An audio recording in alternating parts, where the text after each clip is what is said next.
What's up, everyone? Welcome back to the HRV Vision podcast. And I got myself, Hector, also known as Scene6. And with me, I got Jazzy. What up? And Hav. Yo. And welcome to another week of HRV news, man. A lot of news in the video game industry and movie industry. Yeah, man. But actually, before we actually get into it, I'd like to remind you guys that you guys can listen to us on Spotify, Apple, and YouTube. And you guys might be wondering, whoa, where's SoundCloud? Yeah, we got rid of that, guys. Yep. So we switched hosting providers to just Spotify. So yeah, you could only listen to us on Spotify, Apple, and YouTube. Those are the three platforms. And you know, that being because I think Spotify has switched some rules around where we don't have to pay, monthly or anything. Whereas in SoundCloud, we had to pay a monthly fee. And we're like, yo, we ain't trying to do all that. And to be fair, we didn't really have that many followers on there either, so Yeah. SoundCloud. Wasn't a huge loss. It wasn't a huge loss, but anyway, I just want to make that announcement, guys. So yeah, you guys can only find us now on Spotify, Apple, and YouTube. Maybe if there are other podcast platforms that you can maybe listen to us, we'll announce that in the future. But also, don't forget to follow our socials at HRV Vision Podcast, or go to HRVvisionpodcast.com. You can see all of our links through there. Also, check out the Discord, man. Link in the description. Come chat with us about video games, movies, TV shows, anything like that. But yeah, I think that is everything. But before we actually dive into the video game news first, I want to clear some things up that maybe we made a mistake on the previous episode, and that was when we were talking about the Ubisoft Tencent deal. I'm pretty sure one of us said that Tencent now owns the IPs. So no. So let me just tie everything nicely in a knot, explain everything, okay? So Ubisoft has created a new subsidiary, right, that they own 75% of. And those properties, those IPs, what we talked about, Assassin's Creed, Far Cry, and Rainbow Six, those IPs are no longer part of Ubisoft. They are part of that subsidiary, right? And Ubisoft still owns that company, right? It owns that company. So they still own 75% of that. And Tencent owns 25%. Okay? That's it. They just have they own 25% of the company, meaning with the IPs, and the Ubisoft still owns 75% of that company, including the IPs. That's I want to make sure everything, is cleared up. Also, they would have more say as well in terms of what's actually being created. So far we just know it's those franchises. We don't know about what's actually happening. But obviously, on top of Tencent owning that 25% of a stake in that company, they will also receive royalties to where whenever one of those games, depending how many units they sell, they'll get royalties off of that. Yeah. I just want to clear things up. I know it might have been, I don't know who said it, if it was me or Mario that said how Tencent now owns those IPs and stuff. No, it's not the case. It's under that new company, and Tencent just owns 25% of that company, and Ubisoft owns 75% of that company. And so now that we're actually on the topic of Ubisoft, Mario, you have something for us? Yeah, so speaking of that Tencent deal, just days after the deal went down, the Ubisoft stock price went down too. Yeah. That's fucking crazy. By what? I think it was 11%. It went down in markets in the United States, United Kingdom, and France. I believe in the UK, it went down to 11.8%. And then Ubisoft was trading for, and this is in France, was trading at 11 and 19 euros compared to the 12.15 it opened at. Yeah. So it went down, which is And what, this was a week after? no, just days. Few days. Just few days. Yeah, I mean, Yeah. well, listen. What do you expect, man? They literally transferred over all of their big It's hitters a big to a new move. So company. you got to realize that there's some investors like, hey, I'm scared about this. I'm Like out. that subsidiary is worth more than Ubisoft right now. Yeah. And it's gonna continue to be worth more. Yep. So that's just I don't know, man. It's definitely, it's just funny because it's a huge thing. Yeah. So it's just funny to see it go down, right? I think it's just some people who probably some investors who are just worried about it. I think they'll recover from it personally. But sticking with that Ubisoft and Tencent, an internal memo also went out just days after that too, and it basically just tried their best to calm down the employees within the Ubisoft, if I'm being honest. And they kind of revealed that right now that there is no plan in terms of how they're going to execute this new subsidiary. And right now, like I said, there is no plan for it. Step one, according to this internal memo, was announcing the deal. That was step one. Step two is taking time to figure out how this will all work out by the summertime. So by summertime, their goal is to have everything figured out, how their terms are going to execute all this, right? Yeah. And then step three is implementing the new model that they have come up with. Also in the internal memo, they said Quebec. These are the studios. Ubisoft Studios, Quebec. I don't know. See, this one, I'm going to try my best to pronounce it. Saguenay and Sherbrooke will move to the new entity. Montreal will be spread between the new entity and current Ubisoft, and then studios Toronto, Winnipeg, and as well as Red Storm and Blue Mammoth will stay within the current Ubisoft organization. Mm-hmm. So those studios have now all been reallocated to certain. Yeah. Either with Tencent or with Ubisoft. Yeah, and I mean, hey, that's a happy ending for those studios, but unfortunately there was a studio that got caught in the crossfire, and that is a Ubisoft Leamington. They got shut down. And they actually put out a statement. The team put out a statement, but before I actually read that statement, let me just provide some more info on Ubisoft Leamington. So Ubisoft Leamington, formerly known as Freestyle Games Limited, was a British video game developer and a studio of Ubisoft based in Leamington, Spa. Founded in November 2002 by 6 industry veterans, formerly of Codemasters and Rare. The studio was bought by Activision in September 2008. In January 2017, Ubisoft acquired the studio from Activision and renamed it Ubisoft Leamington. Ubisoft Leamington worked on AAA games in a supporting capacity, primarily the Tom Clancy's The Division franchise, in close cooperation with sister studio Ubisoft Reflections. So that's just a bit of a backstory on that studio, but they officially has shut down. And let's be real, man, we kind of suspected, man, there was gonna be some layoffs, in the aftermath with this deal, right. And so they actually put out saying, after many incredible years, we want to share the news that Ubisoft Leamington has officially closed its doors. We are beyond grateful to our talented team, whose creativity, passion, and dedication have left a lasting mark on the games we've created, the memories we've shared, and the community we've built in Leamington.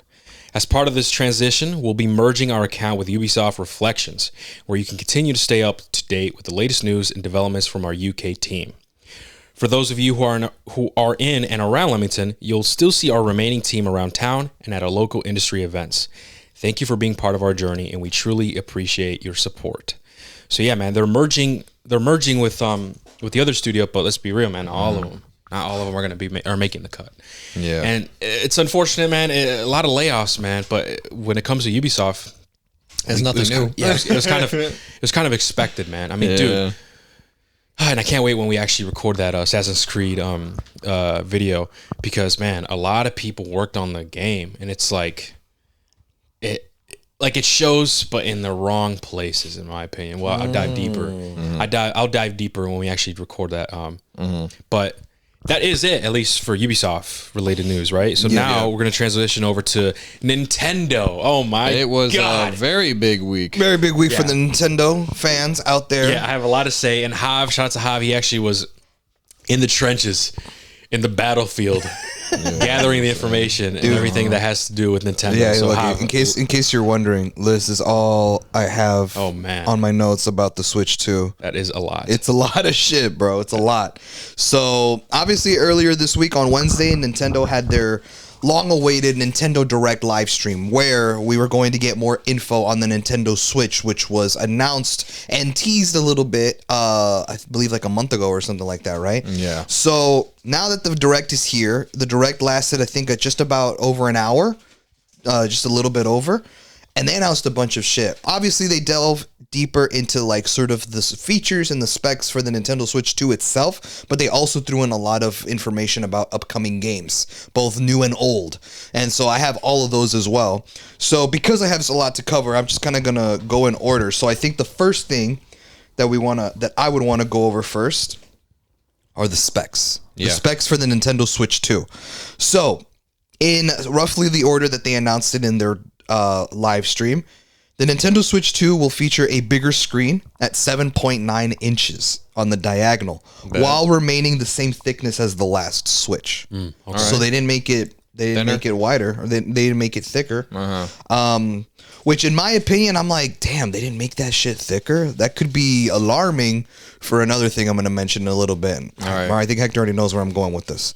The screen itself on the Switch will be a 1080p screen while bumping the frame rate up to 120 frames per second for supported titles only. Little asterisk there. So a lot of people are like, oh shit, 120. Like, well, only for certain titles, man. Don't get too crazy.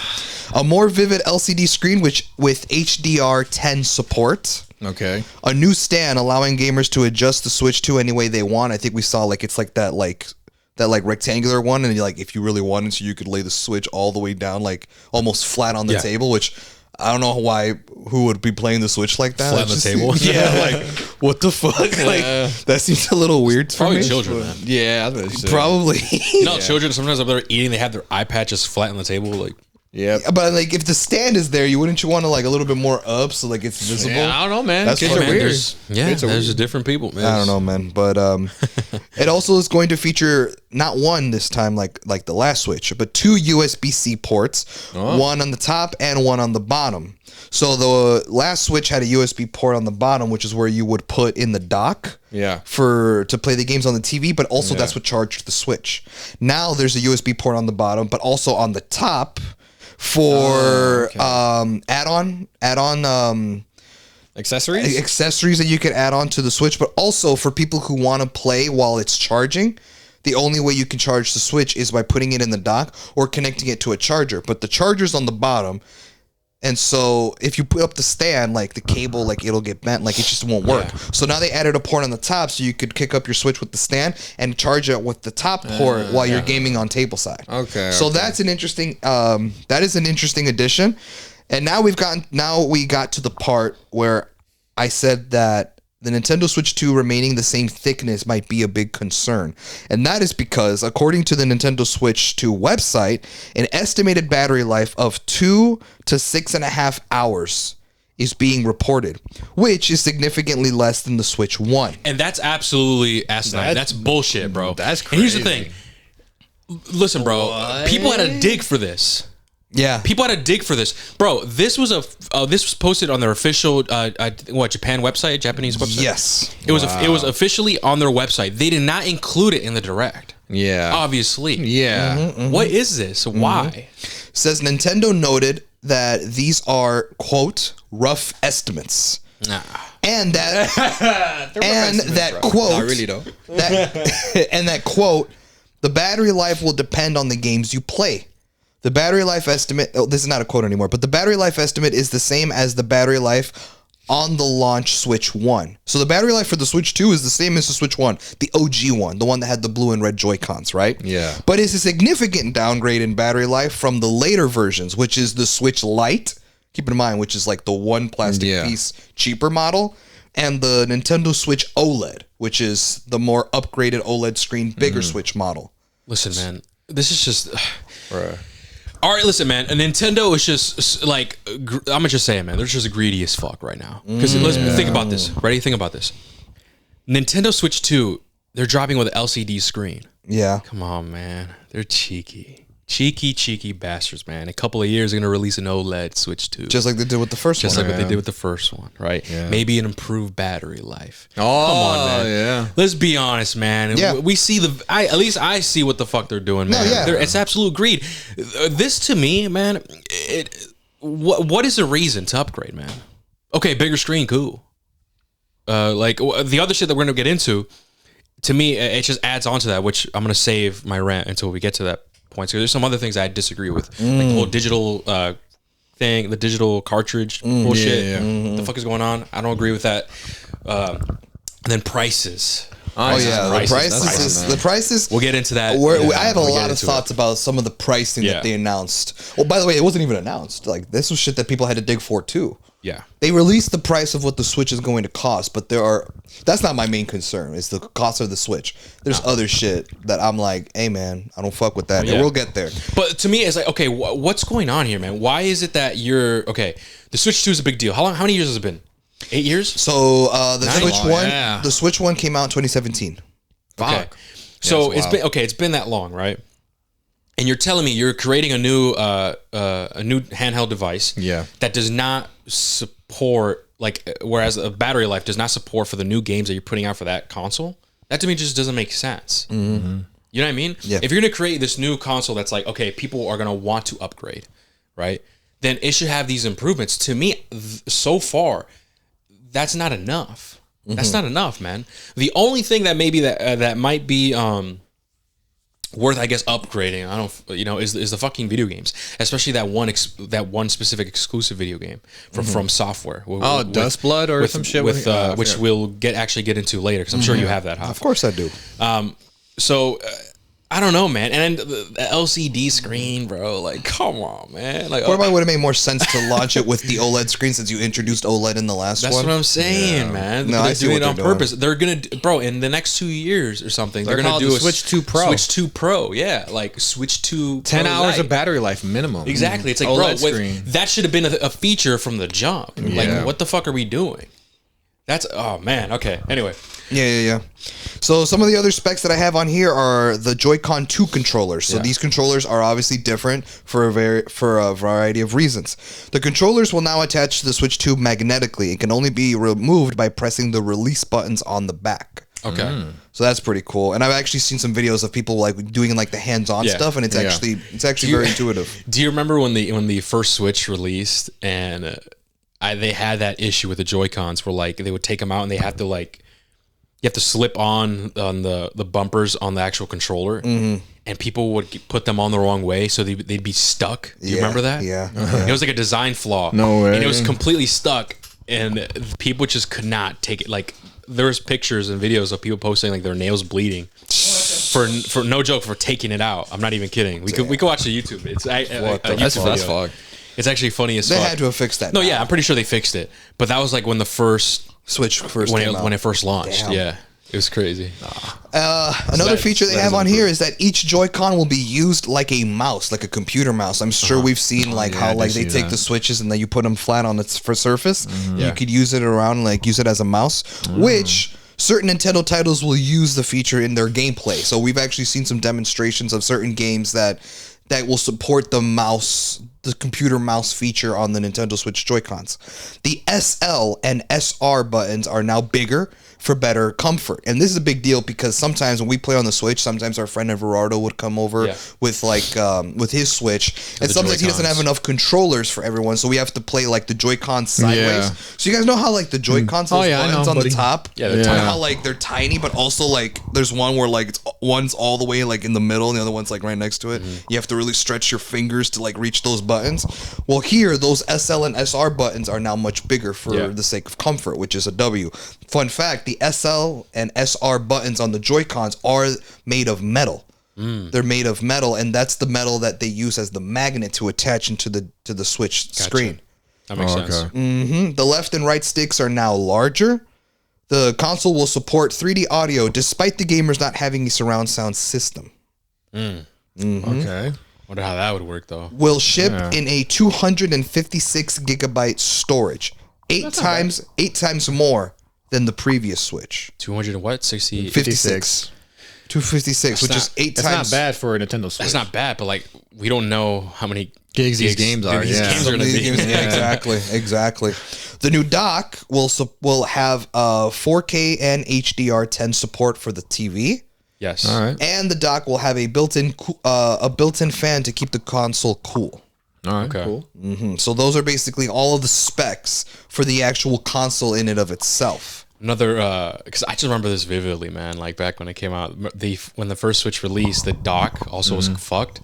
Where when people would just put it in, it would scratch their screens. Yeah. Oh, that one I do. Do you remember that? Yeah, I do remember that one. I do I'm pretty remember sure that. they fixed it. Now. Yeah. Have to. I don't bro. know. Had to. Yeah. But I remember, that. Yeah, I do remember I saw that. videos like, I just got my holy shit. Switch and I already scratched it. Yeah, You like because the memory right there. screens, Holy because the screens are made of plastic. Yeah. And the little, and like when you put in the docks, there's these little indents in the middle to help guide the Switch to go in straight and not crooked. Because when you dock it, it has to land in the charger port that's in the bottom. You know what I mean? So there is these little indents, and like the thing about plastic rubbing against plastic is that it fucking scratches the screen. Yeah. So yeah, that became a thing, and that's why they started making screen protectors for Switches and stuff like that. But those are basically all the specs. Now we're gonna get into some of the features that they introduced. So which one big one, and it's a big one because it's a feature that we've had for a long time. Okay. But it's the first time to be introduced in the Nintendo Switch and in a Nintendo console, I should say. Game chat.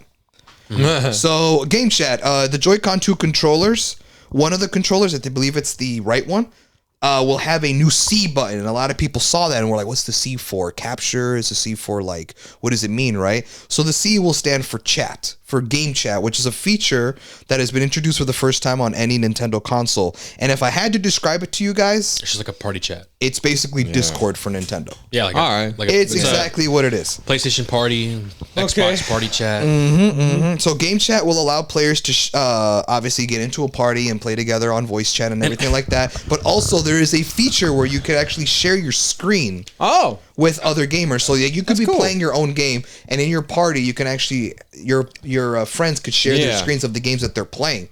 And it's really funny because for a couple of things. One, doesn't have to be the same game. Like if y'all were playing Mario Party, it's like, oh yeah, you can't share your game, bro. You're not even playing Mario Party with us. You could be playing your own thing. It doesn't matter. You can still share your screen. Yeah. That's a really cool feature. Also, if you guys actually watched the demonstration video, a lot of people gave kudos to Nintendo for being honest. Because when they were showing that feature of like, oh, your friends can share screen their gameplay, and you look at it, that bitch 10 frames per second. I saw that. It's not very crisp No, and it's clear. just ass, bro. It looks bad. But never a lot of people are giving kudos to Nintendo for not hiding it, for not doing false advertisement. But yes, if they were to share the screen, and you can I'm actually, sure- there's a Then why feature. fucking put it in there? Well, I'm sure it has to do maybe a Wi-Fi connection or something. That could be, yeah. It's it's kind of like when you share your screen or share play. I think on PlayStation. Yeah. And depending on your Wi-Fi connection, it's good, blurry or not, and stuff. Same So thing. Yeah, exactly. It might be that. Concept. And the other feature I have is that the Nintendo Switch 2 will come with a microphone on the top of the Switch, next to where you would put the cartridges in. Yeah. And that's for game chat use, for when you want to talk to your friends and stuff. And how good it is. it uses noise cancellation technology to cut out all the noise around you, so that the players can listen to the gamer's voice individually. Hopefully, it's good because the PlayStation, the DualSense controller, the PS5 controller, it's not great. I don't like it. It's not great, man. It just doesn't sound good. Yeah. But okay, now that it's funny that they finally added a party chat, right? Okay, cool. That's really cool.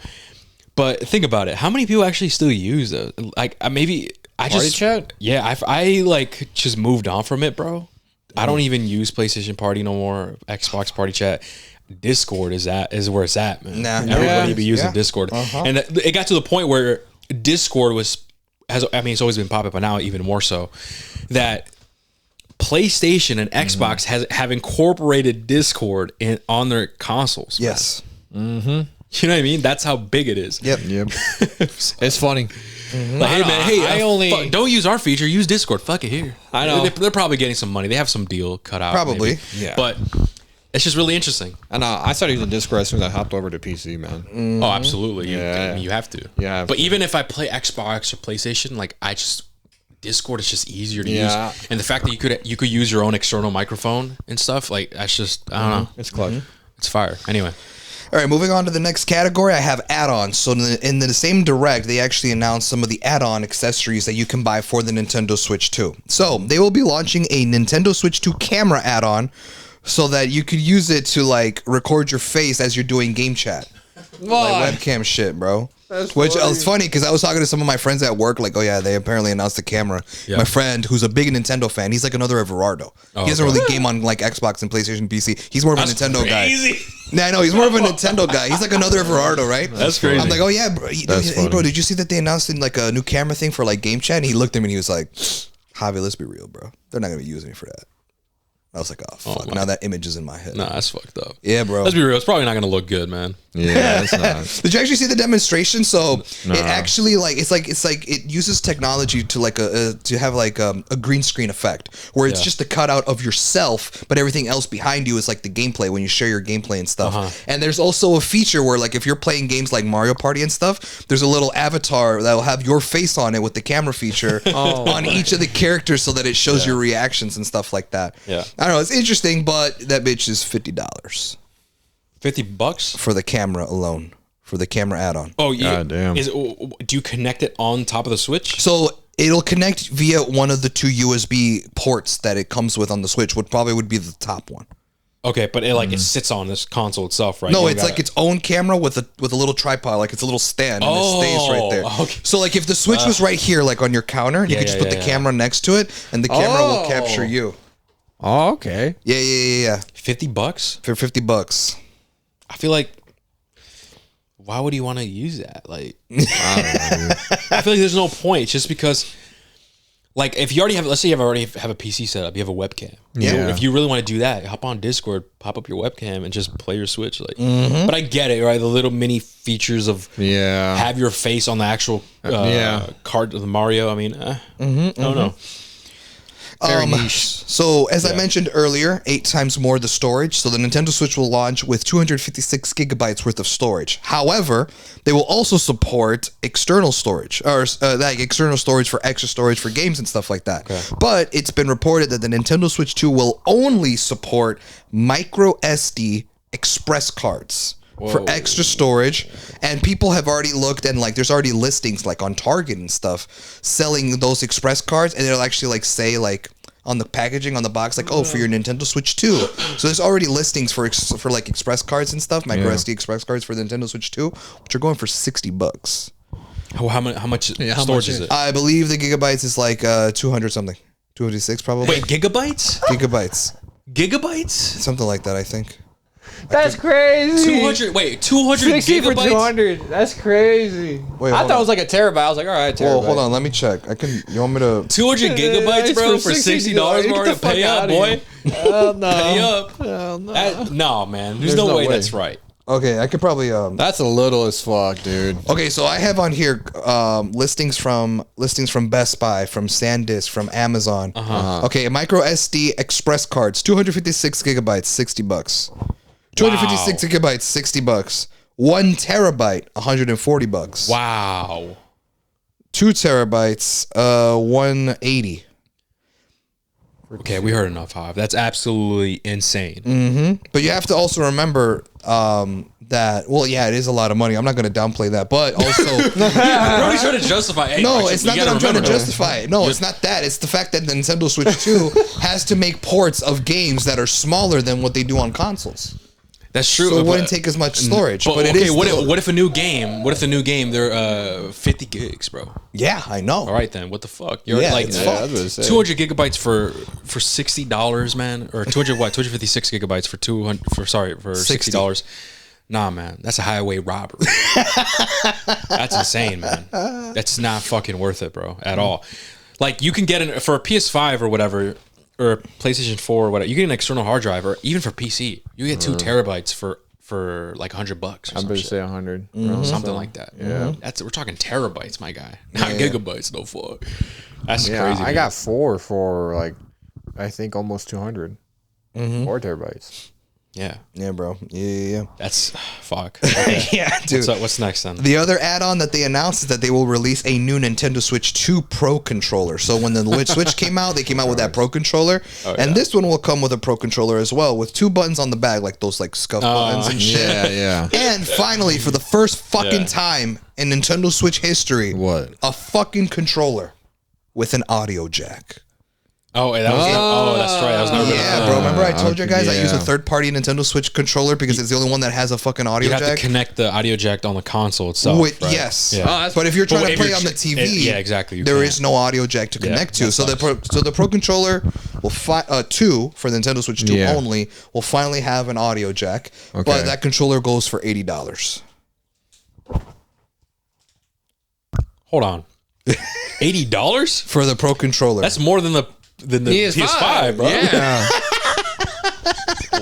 Yo, okay, what's going on, man? Does Nintendo think like they're Apple or some shit? Like, Well, you haven't Probably. even I'm not heard the gonna lie, crazy. yeah. You haven't even They heard probably the do. craziest part. and what's crazy, we're doing all this for Mario games. Like, listen, some of you guys gonna fucking. Hey, I don't want to hear it, man. I know you guys type in the comments or whatever. You guys are gonna hate me for that. What the fuck, bro? But it's lit. But dog, like, really, man? Mario Kart for $80, man. We'll talk about that. We'll talk about it later. Yeah, I know. I'm saving my passion for come that. on. But here's man. the thing: that's not even the craziest add-on. You can actually go on the Nintendo website and buy additional Joy-Cons. The Joy-Cons, the actual like controllers that connect to the Yeah, the Switch. Joy-Con. Okay. Those, the much? Joy-Cons, they cost more than the Pro controller. What? It's $90 for another pair man. of Joy-Cons. That's fucking insane. Yeah, dude, I agree. That's insane, bro. Just for Joy-Cons? Yeah, bro. Fuck that. Like, what the fuck? That's dumb as shit. Yeah, dude. Imagine the Joy-Cons costing more than the Pro controller. That's Listen, man, dumb. and like I'm gonna say right here, this might be a hot take, man. The people that are that are defending Nintendo on these prices, man, you guys are the problem. I'm gonna be real. You guys are the problem. It's the You're reason the why issue. the reason why this is happening is because of you guys. Yeah. That's fact. That's amen. Anyway, okay, what else, man? Well, that's all for game Holy add-on fuck. add-on accessories. Now we're going to get into some of the game features, the features that the Nintendo Switch will feature. Game cards, which are the cartridges that we put into the Nintendo Switch, this time will be the same size as the game cartridges that were for the Switch 1, but this time in red. So instead of being All right. black cartridges, they're going to be red color. Okay. The Nintendo Switch 2 will have backwards compatibility with certain Nintendo Switch 1 games. Not all of them, but certain games. Whack. We'll have a transfer feature to transfer your games and save data from the Switch 1 over to your Switch 2. All right. We'll support a new set of games that Nintendo calls the, quote, Nintendo Switch 2 Edition games. So these are updated versions of games released on the previous Switch that will feature improved visuals, unique new game modes, unique ways to play on the Switch 2, and more. All right. For gamers who already own the games on the Switch 1, gamers can buy an upgrade pack to get the Nintendo Switch 2 edition of those games. Do we know the price on the upgrade pack? $20. That's $10 extra more than what PlayStation does. Yeah, I was about to say PlayStation does a $10 $10 upgrade. when I got my PS5, I never played the Ghost of Tsushima DLC because I didn't ever did, right?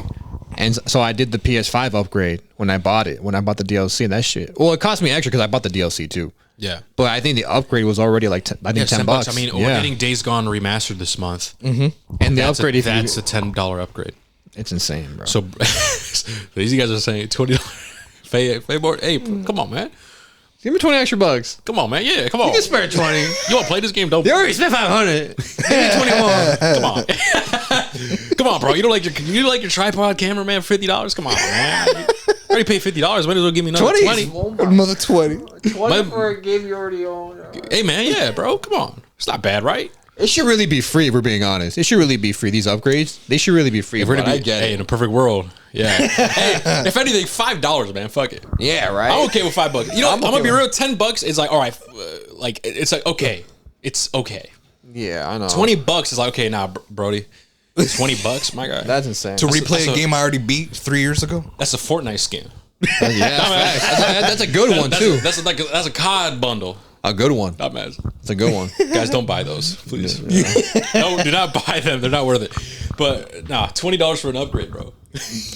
On games that you probably have already played on the previous No, Switch and beaten. Absolutely. There's no.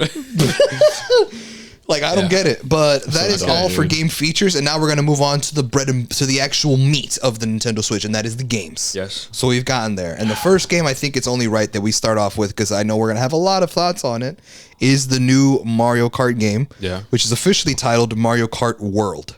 So finally, for the first time in a very long time, we have a new Mario Kart game, because they've ported the 8 numerous fucking times. Yeah. And have had numerous updates and add-ons and shit like that. Yeah. Like, in my opinion, and maybe I don't think it's a lot of people are gonna be like, you're exaggerating, but I feel like Mario Kart 8 Deluxe is like Nintendo's GTA 5. Like, it's the game that has been ported the most times. Yeah. It's had numerous updates post-launch. So people were like, bro, when are we going to get a new Mario Kart game? Like, I'm sick of playing this shit over and over again. Well, we finally got an announcement for a new Mario Kart World game. It will feature 24 drivers in each race, the most in the series history. All right. The reason why it's called Mario Kart World is because unlike previous Mario Kart games, like we've played Mario Kart before when, Everardo brings the Switch over, it's just a series of races in different, with different maps, different racetracks, right? Yeah. Well, this one is different. It's actually just one big ass free roam map. Wow. It's one big ass map, and every single part of the map is a different location, different weather condition, different part of the world, and the racetracks are integrated within each part of the world. So, with that being said, it says right here, multiple maps are all interconnected into one big map, into one world, quote unquote, right? We'll have different time of day and weather conditions. So the Grand Prix, which is typically the way that people play the Mario Kart games, is like when you do like the 50cc, the 100cc, like those races. Yeah. Usually it's a series of 4 races, 3 decent ones and one big main race, right? So this one, the Grand Prix, will have players drive to the next course through the competition. So what that means is like instead of doing like 2-3 laps in one race car and then it announces like first place winner and then they have that little break for the game to load in the next map. Well, since all these maps are interconnected into one world, you literally just complete the first racetrack, and as soon as you cross into the finish line, you're already on the second race. And you do that interconnected like 4 races in a row. So there's no break time in between. cool. And that's pretty cool.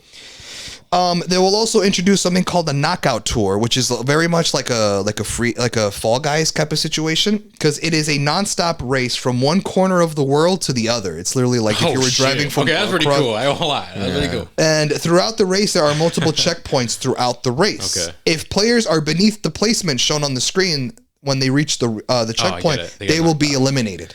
That's like a that's already a racing game mode that existed, man. That I played. I don't know what you're talking about. I think it was in Burnout. Burnout. Really? Burnout Oh, wait, Takedown. you might actually be right. Do you remember? Or even at some Need for Speed games, where like if Probably, you do, yeah. it was Need for Speed Most Wanted. When you do laps, and if you're in last place, whoever's last place, you get taken out. Yeah. Yeah.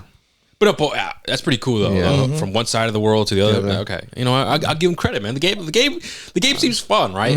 It's just the other shit I'm not a fan of. Which So they also I'm just announced that waiting there's for that. going to be another game mode. It's just free roam. Yeah. So basically, because it's a big ass map, you're able to just ride around on your go karts with your friends and stuff, and just explore the world. You can go off the tracks. You so can like just go.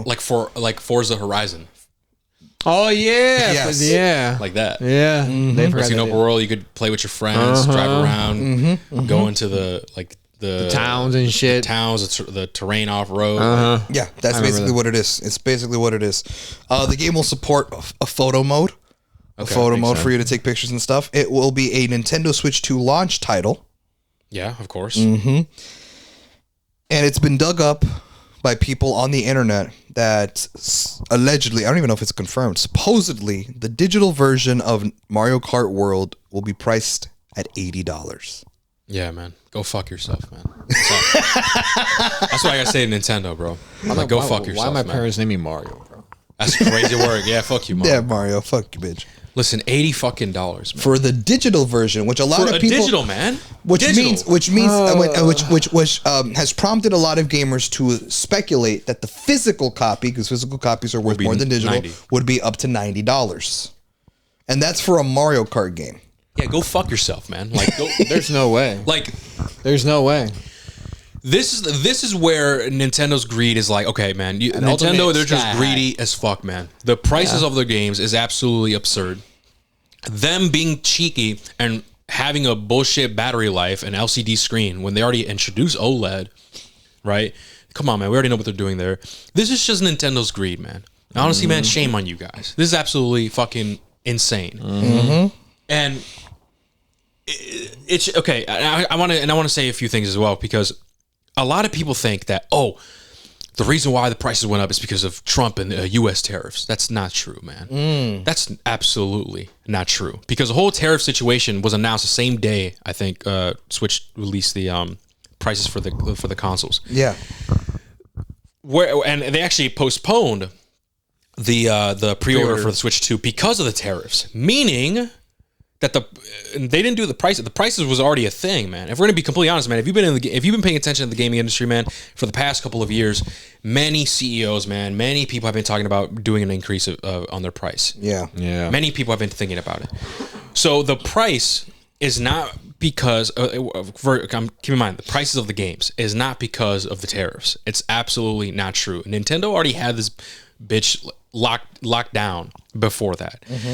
Now, whereas the Switch 2 console, okay, that might be affected by the tariffs. You know, they're looking into it. We're gonna see. So that's separate. But I'm talking about the games itself. The games itself. That's absolutely insane. Also, another thing that I saw people saying is that people think that because of this, Rockstar Games is actually gonna pull the trigger and do it with $100. That's what I saw too. That's been the discussion that I saw.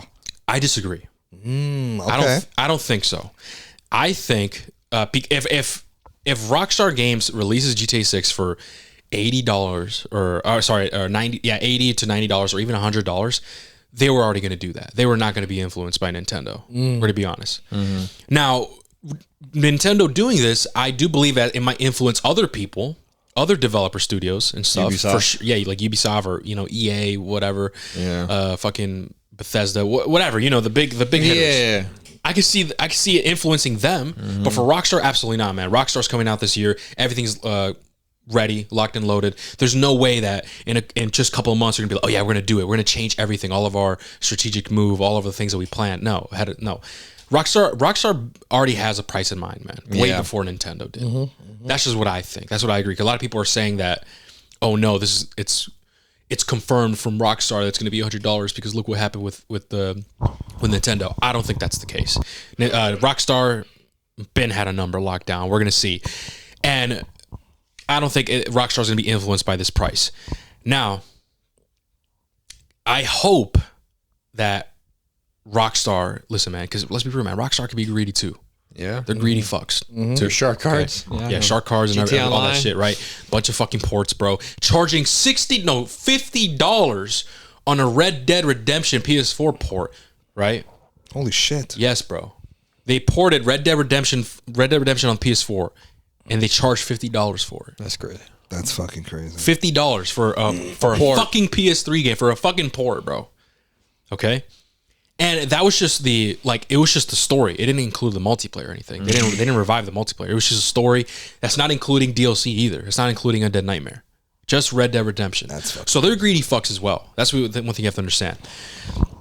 But I don't believe that this is like the nail in the coffin where Rockstar is going to, be influenced by it. No, they already had a set price. I just hope that maybe Rockstar, listen, man, don't be a greedy fuck, man, and just please look at the look at the feedback that's happening right now, right, with Nintendo. And sure, the argument is, well, it's a fucking Mario Kart game. It's not no fucking GTA 6. Sure, you can make the argument, fine.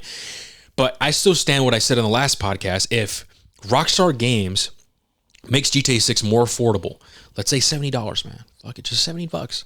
I truly think that they will make more money down the line and it'll break even bigger numbers versus if they try to sell it for $100 or let's say even $90. Just not many people are gonna buy it. I mean, because if it's Rockstar, you can make the argument, but it's Rockstar though. It's fucking GTA 6. You know what? You're right. You're right. That is a fair argument, but I just think that because Nintendo did this, and let's say Rockstar does do $90 or $100, I think it might influence other studios, man, other companies. And what's unfortunate, it's like Mario, I can't.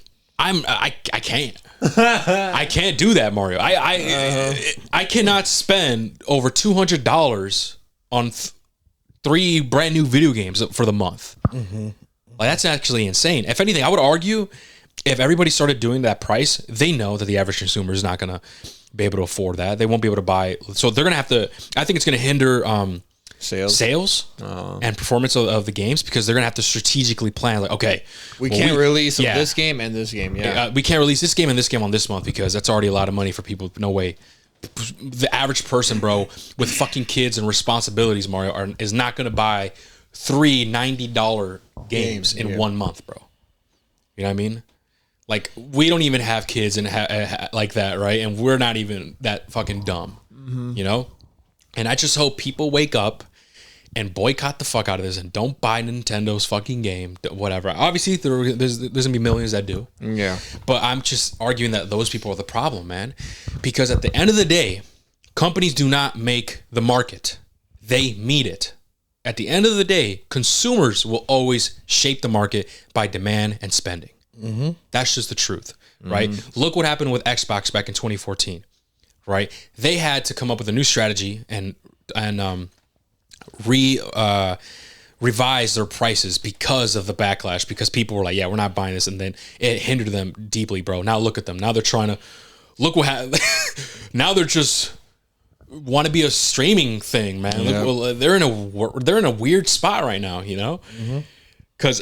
So I just hope, man, that people wake up, don't buy into this bullshit, because it's absolutely insane, man. Especially because we already had like a price increase in video games, man. Yeah. And if we're gonna be real, most of the new games that we've been getting on whatever hasn't been completely new IPs. They're just like remasters or remakes or a continuation of IP and stuff.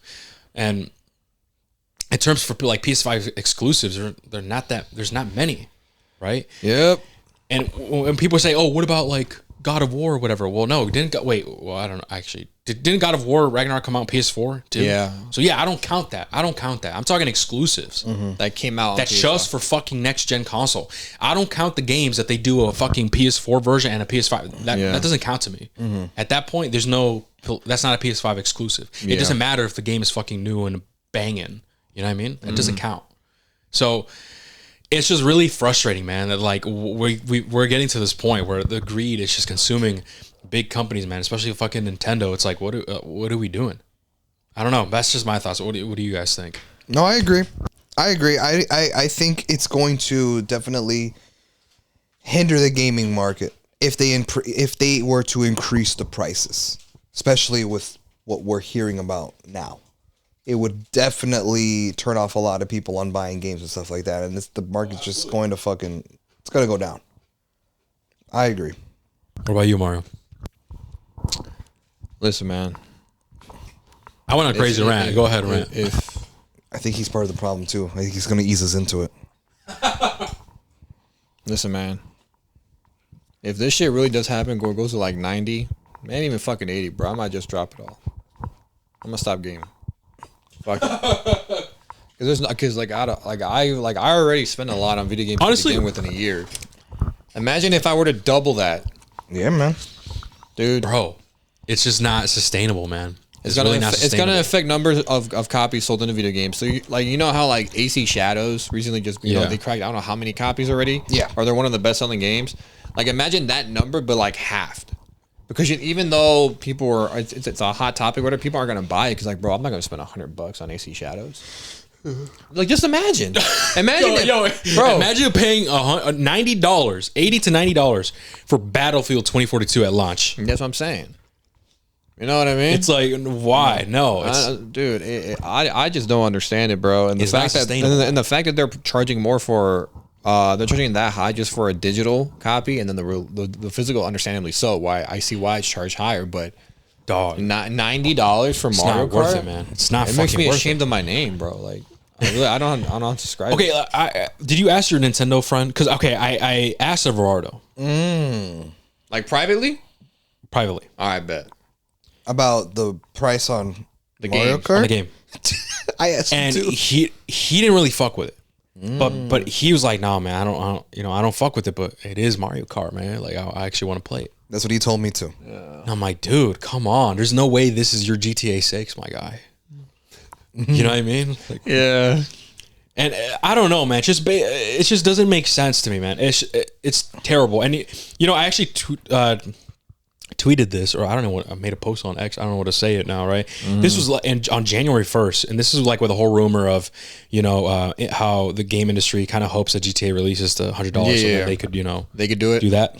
I said, if this happens, I'll just avoid any new games for that price and finally clean up my backlog. And that's my answer. That's my answer right now, because honestly, wait till shit goes on sale. And to be honest, guys, there are so many games out there that are phenomenal that are yet to be played and discovered, at least for me. And if ever it comes, if that's the new norm, man, $80 to $90 for a new game. Fuck it. Hey, I finally finished sorry. Skyrim.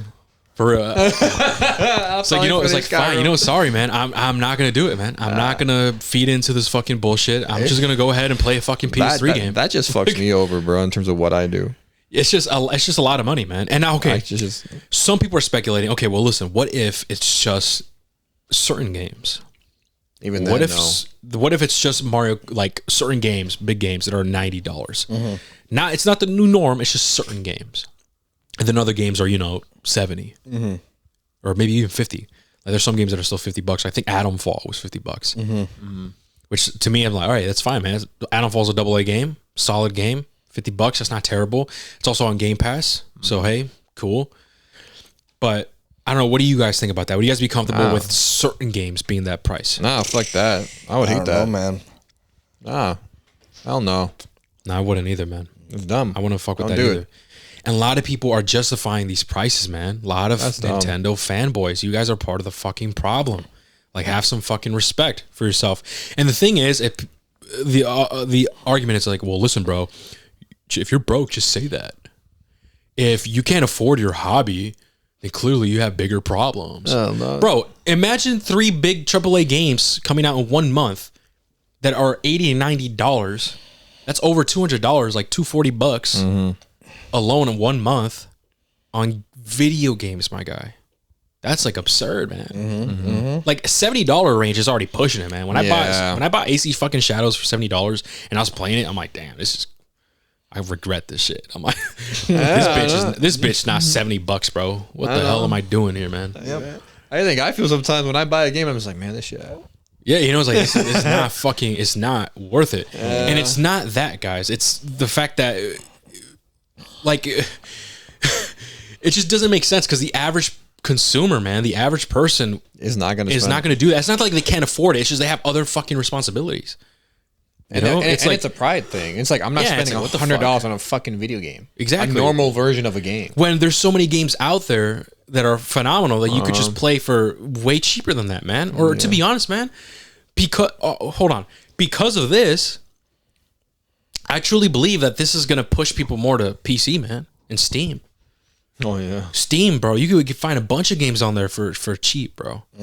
Or there's even websites where, like, shout out to Mario. There's some websites on there you get keys for cheaper. So like a brand new game will come out, right? If you go to the specific website, you could buy like a Steam key and it'll be like $10 cheaper, $15 cheaper. Like I didn't pay $70 for AC Shadows. Yeah, you see what I mean? Like shit like that.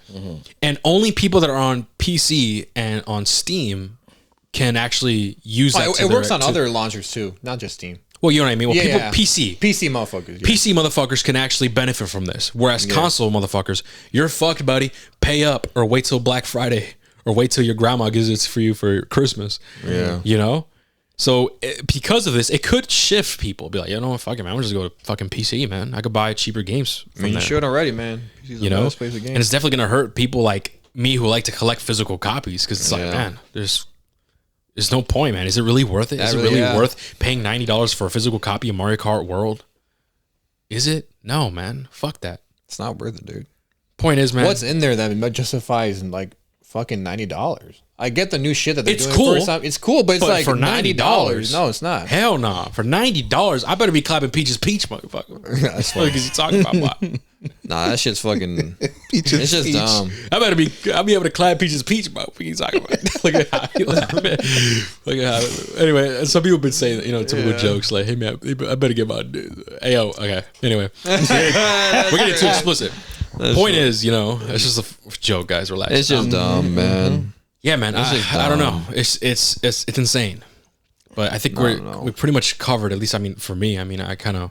No, I kind of ballistic. No, you kind of shared my frustration. All right, I just want to say it's stupid. Yeah, man. It's just stupid. Mario's quitting gaming the day that happens. Bro, I literally might, bro, because like I be playing like 2 to 3 titles that come out in a month. I don't play them all fully, but I gotta check them out. Yeah, and I'm not gonna pay $100 for a game I might eventually drop a week later. It's like I'm not gonna do it. That's true. It's just not. I'll just be way more selective, if anything.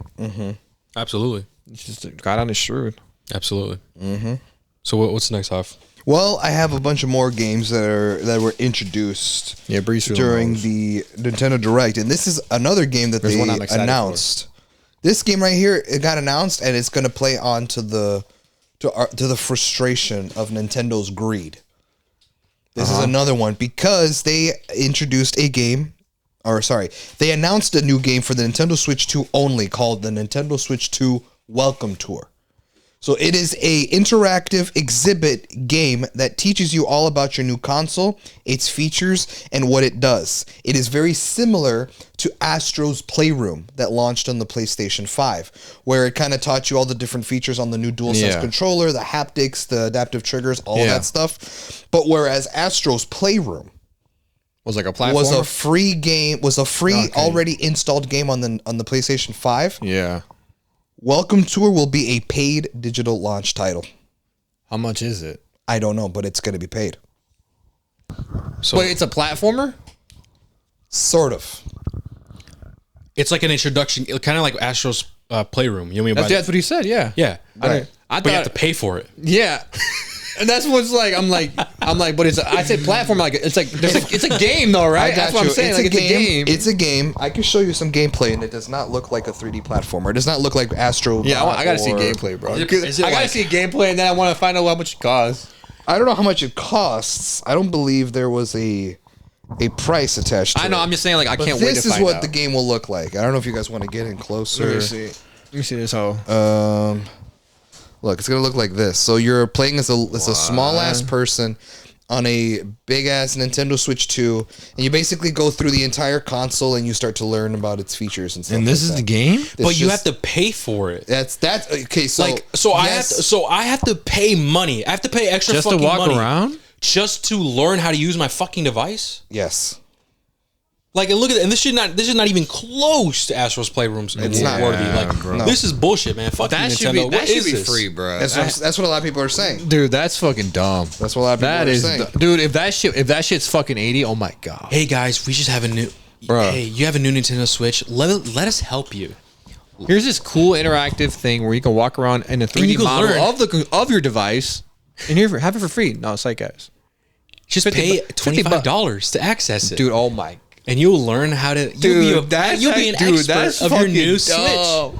That's so. It's fucking dumb as hell. That's so stupid, dude. Yeah. That is Nintendo, man, go stupid. fuck yourself, man. Yeah, What yeah, is yeah. So this, greedy, bro? man. Yep. Man, I've been knowing this. Remember it was a long time ago in the group chat with Everardo. What? Remember where he was like defending Nintendo, and I was like, bro, and I brought up the Batman trilogy, like, yo, look, this shit went on sale, Everardo, and it's still on sale. Like this bundle, your Mario bundle is only on sale or only a bundle for a limited time, and then you have to buy them individually at full price, That is bro. crazy. Don't you remember this? I remember this. I don't remember. I remember that shit. I remember because he's like, bro, Everardo, Mario cooking your shit, bro. I don't know what it is, man. I don't know what it is with Nintendo fanboys, man. They just Everardo gotta was defend seriously it. defending it. It's like, I don't bro, know why. He's like, bro, but it's a special edition. I'm like, does it matter, you're bro? special. You're special for thinking I this. go, Everardo, doesn't matter. This was a special bundle too, and it's still available to buy. My guy, that's the point I'm making. It's so fucking dumb, man. Yeah. Like, you gotta take off the fanboy glasses, man, and just look at things objectively and understand how fucking ridiculous it is. Yeah, I Why know. is it that we have to play some dumb looking type of game to learn how to use your fucking Switch 2? Like, what is Bro, it's that? basically just that should be it's a fucking simulator. free, man. It's basically a walking simulator. It's not even a platformer. It's a walking Yeah, simulator yeah. around the Switch 2 device. yeah, man. That's It's what it just- is. It's just Don't even bad. compare it to Astrobot, bro. No, not Astrobot, boy. Game of the year? Nah, fuck that, bro. Nah, hell no. And PlayStation, they had things like that. Yeah. Astrobot was just the one that was like better because it's an Yeah. actual 3D platformer. They had on PS4 they had the Playroom. Yeah. That's where the Astrobot originated from. Yes. And it was kind of like Astrobot's Playroom, but not as polished. Mm-hmm. And then on the Vita, they had I think it was called Welcome Park. Mm. And it was not super. It was just like an interactive type of game, not like how Nintendo has it, but just bullshit, just to show you how to. For free. Yeah, it was free, just to show you how to use That's the key Vita part, and shit free. like that. That's the key part. Is all of Yeah, these things were for free, free. and not under a paywall, and. This just adds to Nintendo's greed and their absurdity. And dude, honestly, I hope to God it fails, man. I hope, please, guys, Yeah. wake up. There was a stream that they did. I forgot what stream it was. after they announced like the prices or when people found out or whatever. And if you look, the entire live stream, the entire chat was just spamming, drop the price, drop the price. I saw that. And here's the thing, right? Many people on like the chat or even on social media, they could say whatever they would, say. It's the action. Will people not buy into this bullshit and be like, yeah, I'm gonna skip out on this fucking $90 game, bro? You fucking tripping. And it gets to the point where Nintendo were like, hey, we kind of fucked up. Let's lower the price back to 70 or whatever. I hope that's the case because it happened before with Xbox. So I just hope, man. There's no way in hell like I'm paying for a video game that for that much and it comes out bullshit, so like dumb, dude. janky, like Battlefield 2042 or fucking Cyberpunk on release. Hey, Cyberpunk's coming out on that bitch. I don't know if you wrote it down or not. Man, I got everything right now. Anyway, let's move on. I want to talk more about that one. So, another game that they announced is a game called Drag X Drive, which is a multiplayer basketball game where gamers will play as players in wheelchairs. I don't know if you guys saw this. No. So yeah, I can show you guys the gameplay. But literally, you guys will be playing as basketball players in wheelchairs, and you're like, "Why wheelchairs? That seems so weird." Well, because this game will use the Joy-Con mouse features to drag on a table to play as like the wheelchair so you're shit. like this. Yeah, you're playing on a table. Yeah, with your on a table. That's funny. That's a cool way to use. Not funny, but you know what that's I a meant cool by way. that. That's a cool way to use the feature, and I guess maybe include some inclusion for some people. That might have not felt seen. Mario's laughing. Mario's laughing at people in wheelchairs. You're laughing people. You're laughing at people in wheelchairs. Yeah, we heard you. And we're not associated with that. HRV Entertainment is not associated. Yeah, we're not associated with his views. With his views views. solo. After I said, wait, hold on. That's not what I meant by that. No one would have thought that, but then when you made that comment, we all thought it. You know what's like? It's like ironic. That's funny as hell. So yeah, I guess Mario just has an issue with people in wheelchairs. That's crazy. That's weird. Anyway, moving on. The next game that they announced was a game called Hyrule Warriors Age of Imprisonment, which is a spin-off to the Legend of Zelda games that came out on the first Switch. The story, it is a game that tells the story that leads into Tears of the Kingdom, which I guess will mean it'll take place between Breath of the Wild and Tears of the Kingdom. We'll tell the story of the imprisoning war, which took place in Hyrule long ago. Okay. So that's another game. Another game that they announced, this one's interesting, and I doubt it's Switch exclusive. I think it's coming out for on consoles, but it was announced during a Switch Direct, which is kind of interesting. Yeah. And that is Project 007, which is a working title, Project 007. It is a new James Bond video game entry, which is like the first one that we've had in a very long time. We have not had another James Bond studio? game. It is being developed and published by IO Interactive. Is that the Hitman people? I think that's the Hitman. If it's the Hitman people, then I'm excited. Not sure. I just know that it said it during the Direct, and I actually looked up the website because I wanted more info. I was like, because they have a website open and everything, so I was like, let me look it up. And it said it's being developed and published by IO Interactive. Before you say anything, Mario, we'll feature an original story, and we will be stepping into James Bond's origin story in this entry. So that is Project 007, which is a working title. It is not the official title of the game, and we will get more info in the time to come, is what the developer said. But yeah, published and developed by IO Interactive. Yeah. Mario just did the research. Who are these guys, Mario? Yeah, they're the people that made Hitman. Ooh, it's a wrap. Yeah, I thought it's weird because this shit, dude. They announced this bitch. You remember this trailer, right? You remember that trailer? Remember when the announcement trailer? You remember this announcement trailer? That one? That shit came out years ago. I'm talking fucking like it's been like 4 or 5 years. Oh, around there. Oh, and they've been silent ever since then. And so when you said that, I'm like, oh, because I didn't see this because it was in Nintendo shit. Because everything Nintendo, I just scrolled past when I was doing. I'm like, oh, that's all I have. So I'm just gonna scroll by this it. motherfucker. And honestly, I didn't watch the stream, bro. All I knew that pissed me off was the price of the game. I was like, I don't want to know anything more about this bitch. So I was gonna wait until you, right? Yeah, I got you. But no, this is cool because this is the first news that we got. It came with a trailer, or just what? It was a little teaser trailer. It literally is just like the spinny like barrel shit and so that again, like the fucking. So music. the same shit again? I guess so. I've never seen that first trailer that. I guess it was just. This is the first time I see Project 007. But is it a Nintendo exclusive? No, I don't believe it is. It's gonna be for all consoles. Okay, I bet. It's just a big deal because it's like, damn, of all games, they're announcing this on a Direct. Yeah. But I guess because it's confirmed to come on the Switch as well. which I'm like, interesting. Yeah. All right. Well, hey man, it's been a long time since we had a 007 game, and I Wasn't grew the up last on one GoldenEye? Or no, am I wrong? No, it's one of idea. those guys from like the movie. Oh, it's one of the- Skyfall. I forgot. I I don't forgot, know. but he was in. He had a game for that movie franchise. But no, the one I grew up on was Everything or Nothing. That 007 game. Oh, okay. I beat that I've bitch. heard like, that one. Yeah, it's fun. I love the intro. I showed it to you. Remember I showed you it? Yeah, I beat everybody that. has I their beat double. that. Yeah, I beat that bitch like probably like 8 to 10 times. I'm like, Oh my God. I played it a lot as a kid, bro. So I don't know. It's awesome. We need more games like 007 bag, man. The 007 game I grew up with was Which one? From Russia with Love. Oh, yeah. That's the one I had. Yeah. Everyone, you're right. Everyone has their own 007. You're right. Yeah. How about you, Grow up on? Spider-Man: Edge of Time. Now get the fuck It's out not of a here. 007 game. Well, I never played a 007 game, but as a kid, I played Spider-Man games. I'm chilling. Marvel Ultimate Alliance. Anyways, Hey, I don't know what to say. I played that one. I played that first one. It's fire. Yeah, I know. I But like that I don't. What about Far Cry? I just didn't know. My first ever Far Cry was Far Cry Instincts. Wait, first the Far Cry that Xbox. first Far Cry like game that I saw or first one that I played, Play.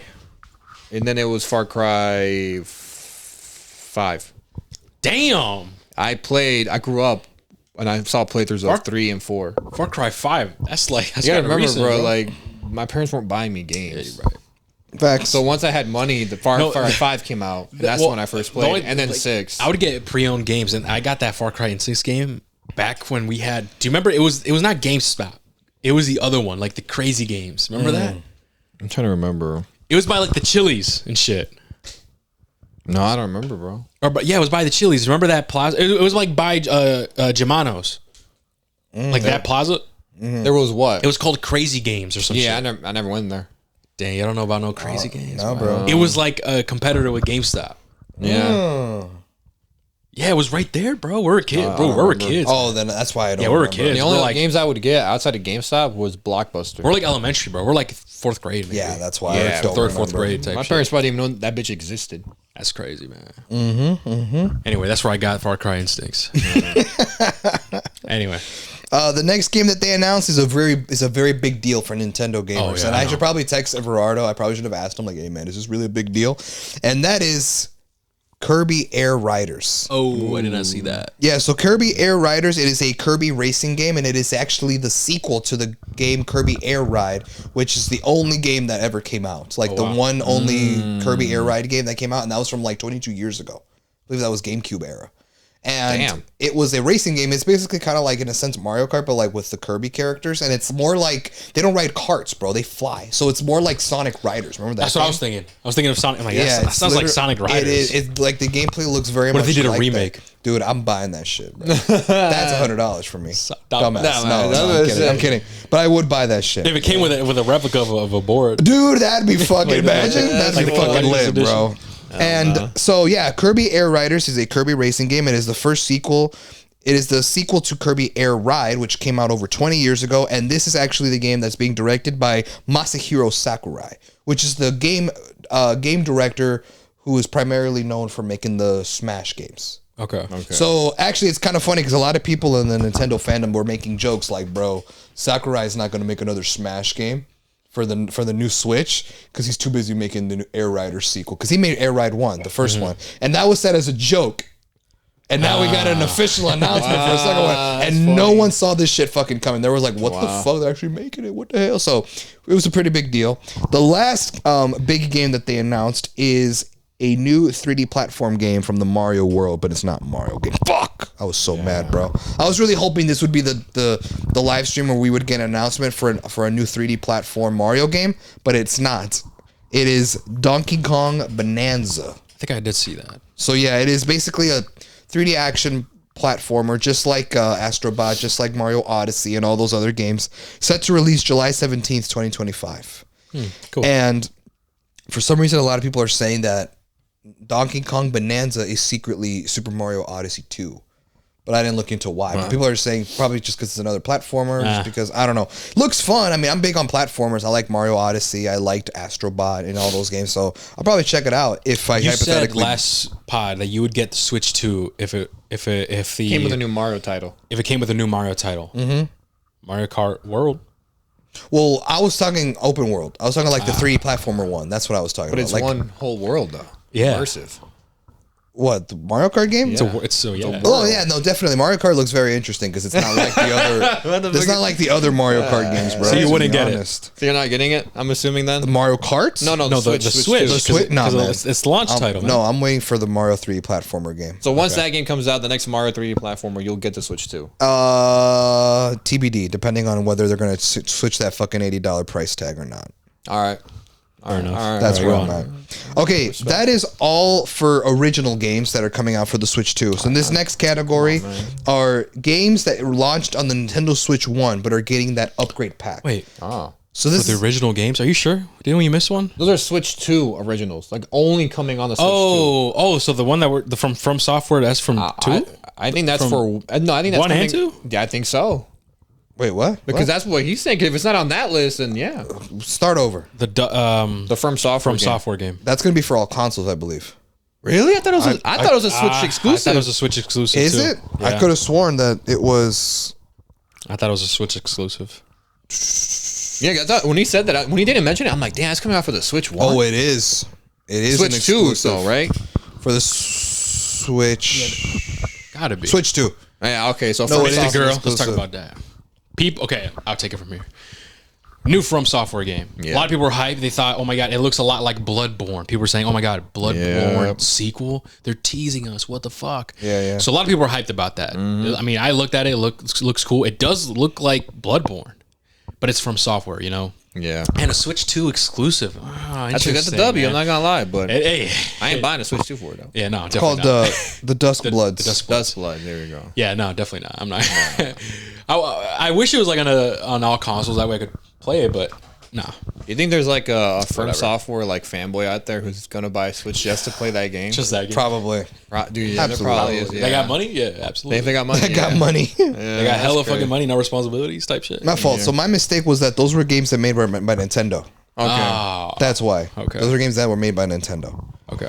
But yeah, anyways, going on to now Nintendo Switch 2 edition games. So these are games that came out on the original Switch that are getting those upgrade packs for the Nintendo Switch 2. The first one we're getting is Super Mario Party Jamboree, which for the Nintendo Switch 2 edition is going to get an extra add-on game called Jamboree Live or something like that, Live TV or something like that, which will feature new game modes and like the features of like the face camera share, like the icons on the screen. Some other games that are coming out with those upgrade packs for the Switch 2 are, this one obviously saw these one coming, Legend of Zelda Breath of the Wild, The Legend of Zelda Tears of the Kingdom. Those were obvious ones. The other ones that they announced is Kirby and the Forgotten Land, Metroid Prime 4 Beyond, and Pokemon Legends C through A. And I actually saw some gameplay of that. The Metroid Prime 4 game, the port that they're going to do for Nintendo Switch 2 will actually feature like the mouse feature on the Joy-Con to like aim the The weapon, right? Yeah, the weapon that she has. Yeah. It's a chick, right? Yes, Y'all it's catch this? confirmed that Metroid. Yeah, Okay. yeah.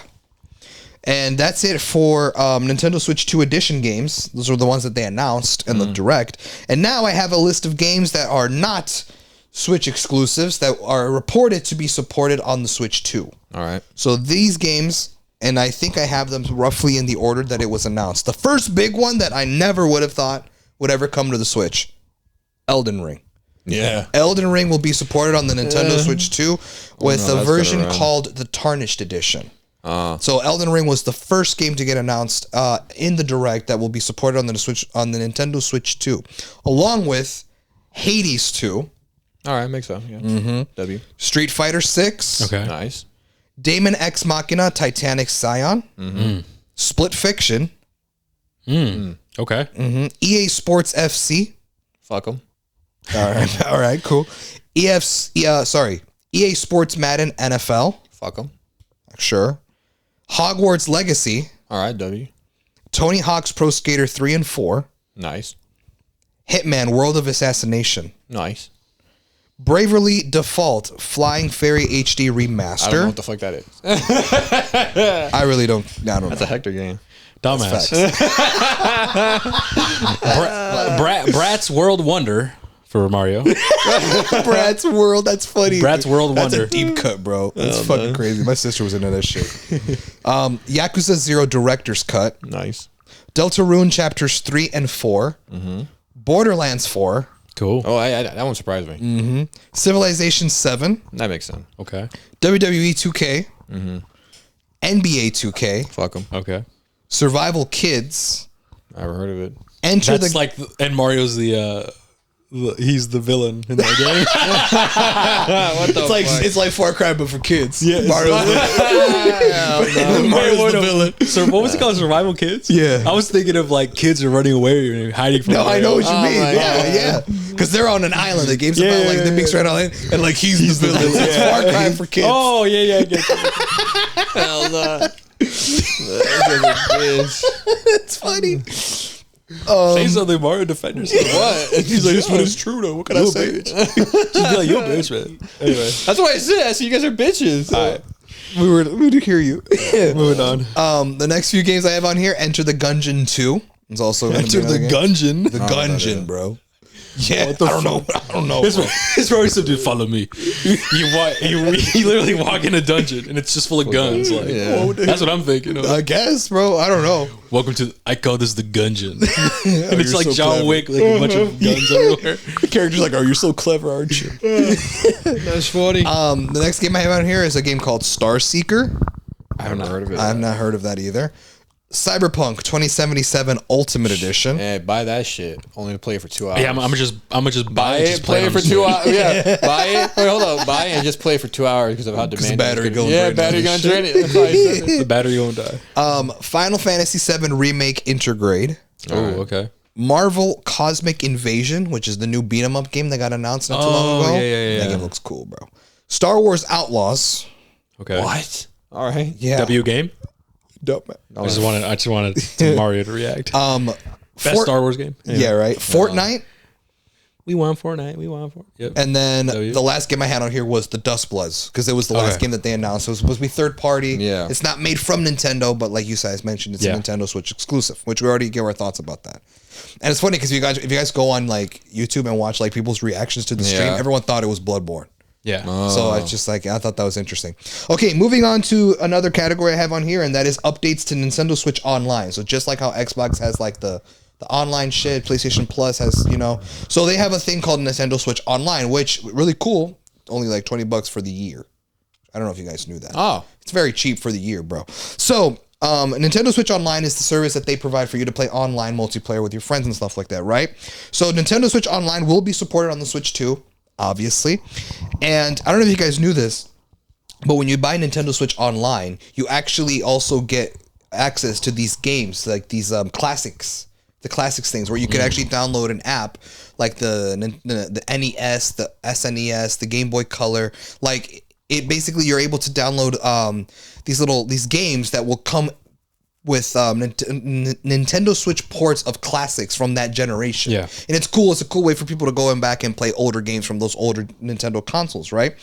Well, if you get Nintendo Switch Online with the expansion pack, which is extra money a year, the expansion pack comes with extra features that come with your Nintendo Switch Online, plus more of those classic game catalogs that you can't get on the regular base version. So that already comes with the Nintendo 64 Classics catalog, Game Boy Advance, and the Sega Genesis. So that's already been established since the Switch 1. So why am I bringing this up now? Because in the Direct, they announced that they're going to be adding another Classics game catalog with the expansion pack for the Switch 2 launch. And that is the GameCube. Oh yeah. They're adding the GameCube Classics catalog, which is the one console that people have been waiting for them to announce. It's finally coming out. The GameCube controller will also be released at launch with the Switch 2. That's cool. So you know how like they'd be putting out how Nintendo was putting out controllers that look like the OG controllers for like their old consoles, but it's compatible for the Switch. So they're coming out with the GameCube controller that'll come out on the same day as launch with the Nintendo Switch. Games that are going to be included on the GameCube Classics catalog at launch are just 3 games: The Legend of Zelda: The Wind Waker, F-Zero GX, and a fighting game called Soul Calibur 2, which is very popular game. Calibur? And it's the version that comes, and it's the version of Soul Calibur 2 where you could play as Link as one of the fighting characters. Wow. Because there were different versions of the game where you could play as different characters depending on the console you got it on. So obviously, because it's the GameCube version, you get to play as Link as a playable character. They also showed us a sneak peek of games that are planned to be released on the GameCube catalogs, the classics thing. And the games are Super Mario Sunshine, Fire Emblem Bath of Radiance, Pokemon XD Gale of Darkness, Mario Smash Football, Chibi Robo, Luigi's Mansion, and Pokemon Coliseum. Oh, wow. Okay. So those are all games that are planned to be released. That won't be released on launch, but are planning to release over time. With all of that in mind, we finally reached the end. The launch. Details on the launch. The Nintendo Switch 2 will launch as a standalone console for $450. Yeah. And will also launch with a bundle that comes with Mario Kart World included for $500.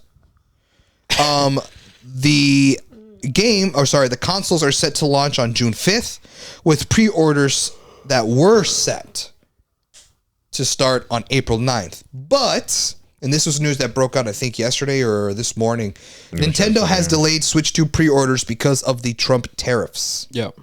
The quote that was provided by Nintendo pre-orders for Nintendo Switch 2 in the US will not start April 9th, 2025 in order to assess the potential impact of tariffs and evolving market conditions. However, the June 5th launch date remains unchanged.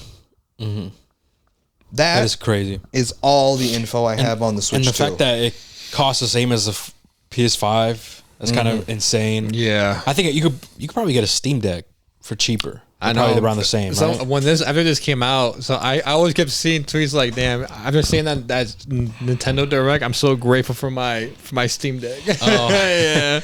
Honestly, man, like it's just I don't know. Like, what's the point of getting a Switch when I don't know. Everything that was just announced, I just thought is not worth like, oh my god, I gotta immediately get this. In my opinion, I think if you care about like portable handheld like gaming, Steam Deck. Yeah, Steam Deck's the way to go. Or It's maybe 100% the way to go. maybe a PlayStation Portal. Oh yeah, that too. Yeah, That's true. Because PlayStation Portal brand new is $150. But I get it. You need like a pretty good internet connection to use that and stuff.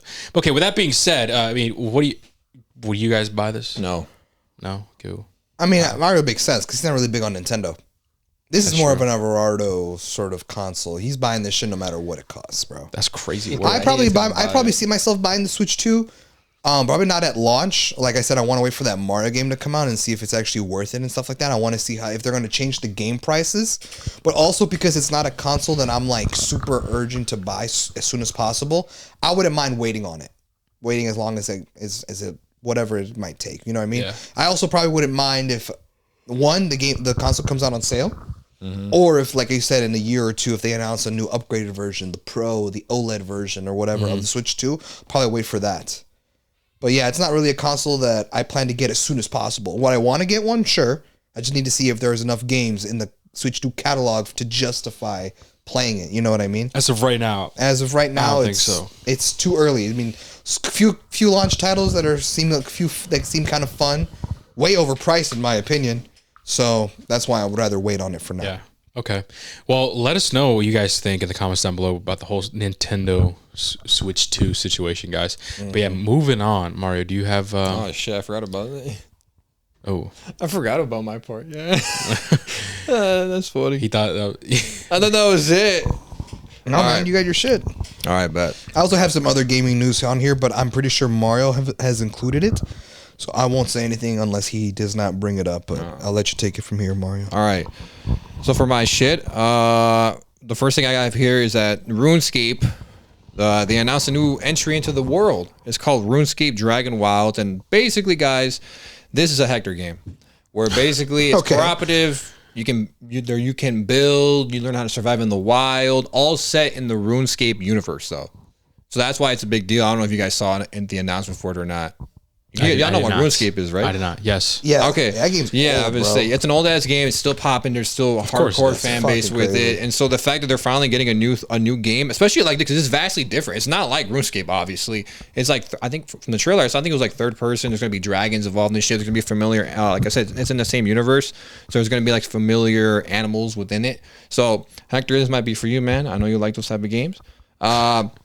What's it called? Next thing, moving on. Next thing I have is that Riot, so the people behind Valorant, League of Legends, those people. Javi might have this. I don't know when he talks about TV and news shit like that. But Riot is reportedly planning to film a live-action League of Legends series in Vietnam. Whoa. As you guys know, Riot also made Arcane. Very popular animated show that came out on Netflix. So the fact that they're making a live-action show or series, my bad. In Vietnam is interesting because I don't know how League of Legends would work in live action, honestly, considering, I mean, we all seen Arcane now, so like you've seen like the people. Yeah. You know what I'm talking about? I don't know how that would work exactly, but honestly, I mean, Arcane, even with my critiques of season 2, the stories have been phenomenal, so I'm trusting that the story, wherever they plan on telling here on this series, it would also be good. All right, but moving on to the next piece of news I have is that Eidos Montreal, basically the people who made Guardians of the Galaxy and also helped made Marvel's Adventures and Tomb Raider, they have announced some new layoffs at their studio. The quote I got is that from them is as today we informed our studio staff that we are about to let go 75 valuable members. Wow. As one of our mandates is coming to an end. So basically, I think they just finished working on a title, and because of that, they already had enough people working on whatever projects they were working on. They had no idea what to do with those 75. It's like, hey man, we're unfortunately gonna let you go. And they said that they would help them find new jobs. So there is some good to come out of it. But after that, some small AC news. Assassin's Creed is one of the best-selling games of 2025. Oh, my bad. 2025 so far. Oops, sorry, y'all. No, you're good. Woo. Okay. So, as I said, AC Shadows has become one of the best-selling games of 2025. It is only second to Monster Hunter Wilds in first week sales. Damn. So yeah, man. I mean, another news pod, another weekly update when it comes to Shadows. Expect a review. I think probably coming next week. Me and Hector are going to be talking about that today. But moving on from that, we talked about the Ubisoft. This one's actually pretty interesting. Starbreeze has a new CEO coming from EA. So Starbreeze, these are the guys that are known for Payday. The bank heist people. And so obviously, if you don't know, their latest entry was a flop. It was a buggy mess. Wasn't it Payday 3? Yeah, their latest entry was a flop. It wasn't good. They've been going similarly, not as bad, but similar to what Ubisoft has been going through in terms of like financial shit. Okay. And so their previous CEO stepped away, and the new guy coming in, his name is Adolf Chris Johnson. Okay. That's his name. But basically he's coming in to replace him, and he's excited to basically just join the team and to fix the reputation that Starbreeze once had, because obviously Payday was big for a reason, right? And obviously the last one being a buggy mess and not really hitting with players, and as the player count continues to fall when it first came out. But I think now, since all the patches and shit, I think Payday 3 is fine now, but it's kind of one of those things where like you had one launch, you fucked it up, so no one gives a fuck anymore, really. All right, but moving on from that, let me see. I wish Hector was here for that one. I'm gonna hold off on this one. I want Hector to be here for this one. We did that already. Okay, Hab. I don't know if you know this one. You know how Bungie's known for Destiny? Yes. You know how they're making another game also called Marathon? No. So a Marathon is an extraction shooter. Okay. Right, and it's from a game they used to make a long ass time ago from a PC, so it's somewhat of a revival. But I'm talking like a long time ago, right? Okay. So barely anyone knew about it. Will this Marathon game be another live service like Destiny? I'm assuming so, because usually extraction shooters are multiplayer games. Okay. So I'm assuming it's going to be kind of like a live service game. But this game, Marathon, was teased probably. Fuck, I'm trying to remember the last time it was teased, but it might have been a year ago or a year or two ago. And since that announcement, right, however long ago it was, they were silent. Yeah. Just like the IO Interactive, what with James Bond. With the James Bond those game. motherfuckers went silent, but this one was just not long as way compared to them. Gotcha. So I believe it was either Thursday or Wednesday. They finally updated their new like their X bio, and they released a video on their social medias, and it's very cryptic. Honestly, you can't really tell much, but people are speculating that a new like full length like teaser trailer of the game actually showing gameplay of it will be shown in the coming days, coming weeks of this month. So keep an eye out for that. Do you think it's going to be another first-person shooter FPS? I think so, man. Yeah. Given what Destiny is, I mean, Halo before it. and Halo before. I mean, I'd be shocked if it's third person. Honestly, genuinely be shocked. Yeah. Okay. I mean, I mean, it's Bungie. I like their play style already. Mm-hmm. It's just I don't know, man. I feel like Bungie just needs to leave the whole live service thing.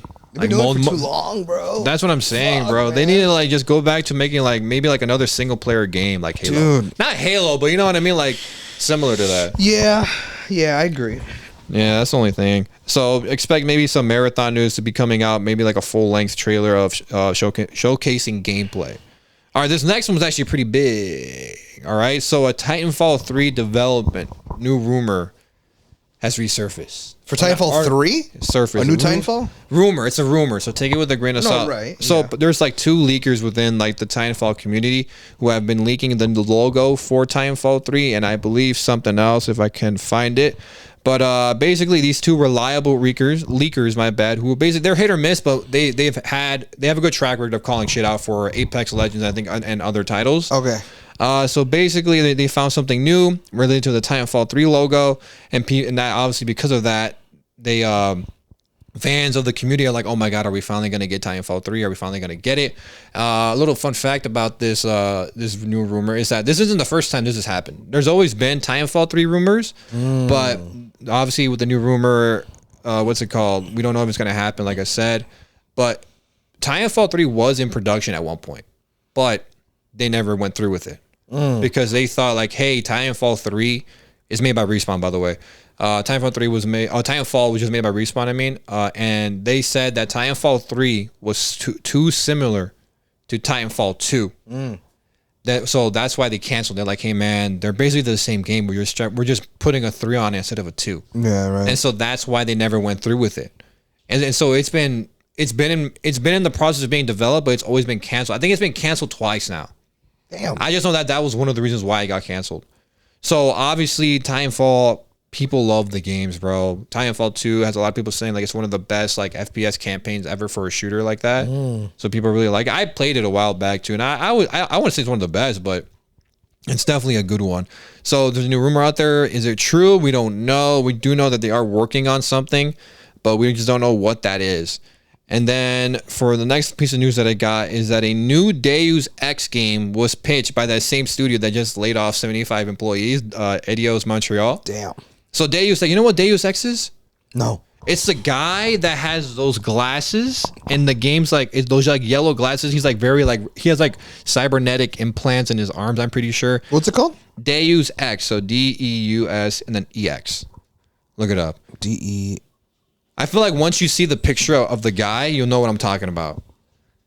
But I'm pretty sure he wears like yellow glasses or black Deus sunglasses. Ex? Yeah. Oh, this guy. Let me see.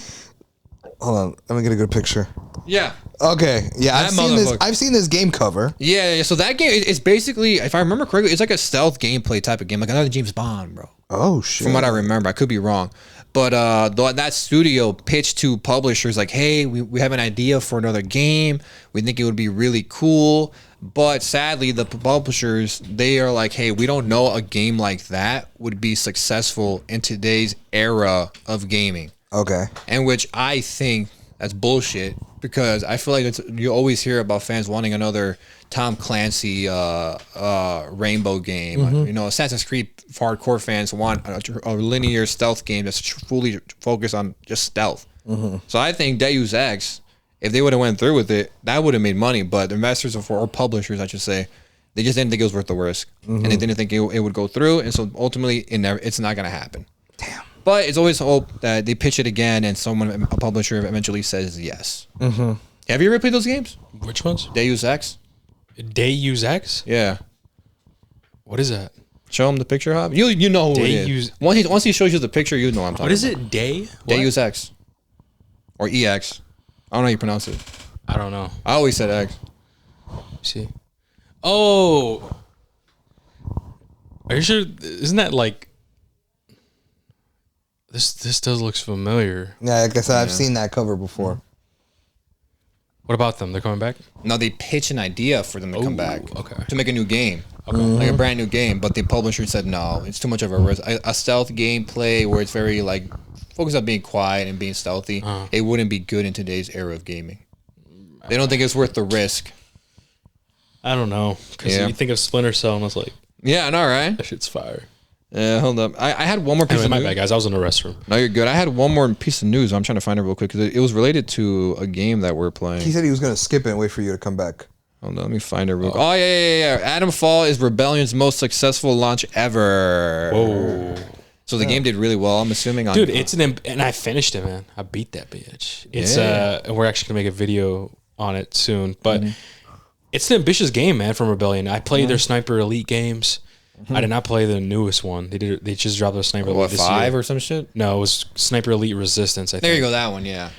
But I played the other Sniper Elites. I played Sniper Elite 2, 3, 4, 5 I've not played. But they're really fun. I saw a lot of similarities in Sniper Elite, especially in like the world, because in Sniper Elite, there are areas that are like big that you can kind of explore, and then there are moments where things are kind of linear. And Atomfall kind of has that. And Atomfall, I want to say it's a really ambitious game. I mean, from what I know Rebellion from is the Sniper Elite games, the Zombie Army games. I don't know if you played those. And then they did an Alien versus Predator game on the PS3, which I played. Oh, I think I know what you're talking about. I actually have it. Maybe have you never seen it? I can maybe show it to you. Yeah. But yeah, it's really this Atomfall is like a big ambitious game for Rebellion For what they've made, yeah. And I liked it, man. I enjoyed Atomfall. Yeah, I like it got to the point where like, dude, I'm like, dang, I kind of can't wait to get home and play. Like, it had that. I had that feeling is always the best. Dude. Yeah, I know what you mean. But that was pretty much it for me in the gaming news. It was a pretty and outside of Nintendo, the gaming news was pretty kind of small, if I might say so myself. I got Let me you. see this. I've seen this cover. I've seen that cover. That's fucking old, dude. That's old. A throwback. Yeah. Aliens versus Predator. Yeah. Damn. I've seen that game cover before. But yeah, that was it for me in the gaming news. Okay, well, I have two pieces of news that you did not have. Now, let me see. So the first piece of news that I had was just one that got posted early on in the week. This was before the Nintendo Direct. This was early on in the week, and it's a piece of news that I found that says the official Ghost of Yotai website has been updated with some new info. Oh, I thought that was. Oh, my bad. Oh, well, this was I think I know what you're talking about. This was found. I found this on X earlier in the week. So I assuming it was new news for this week.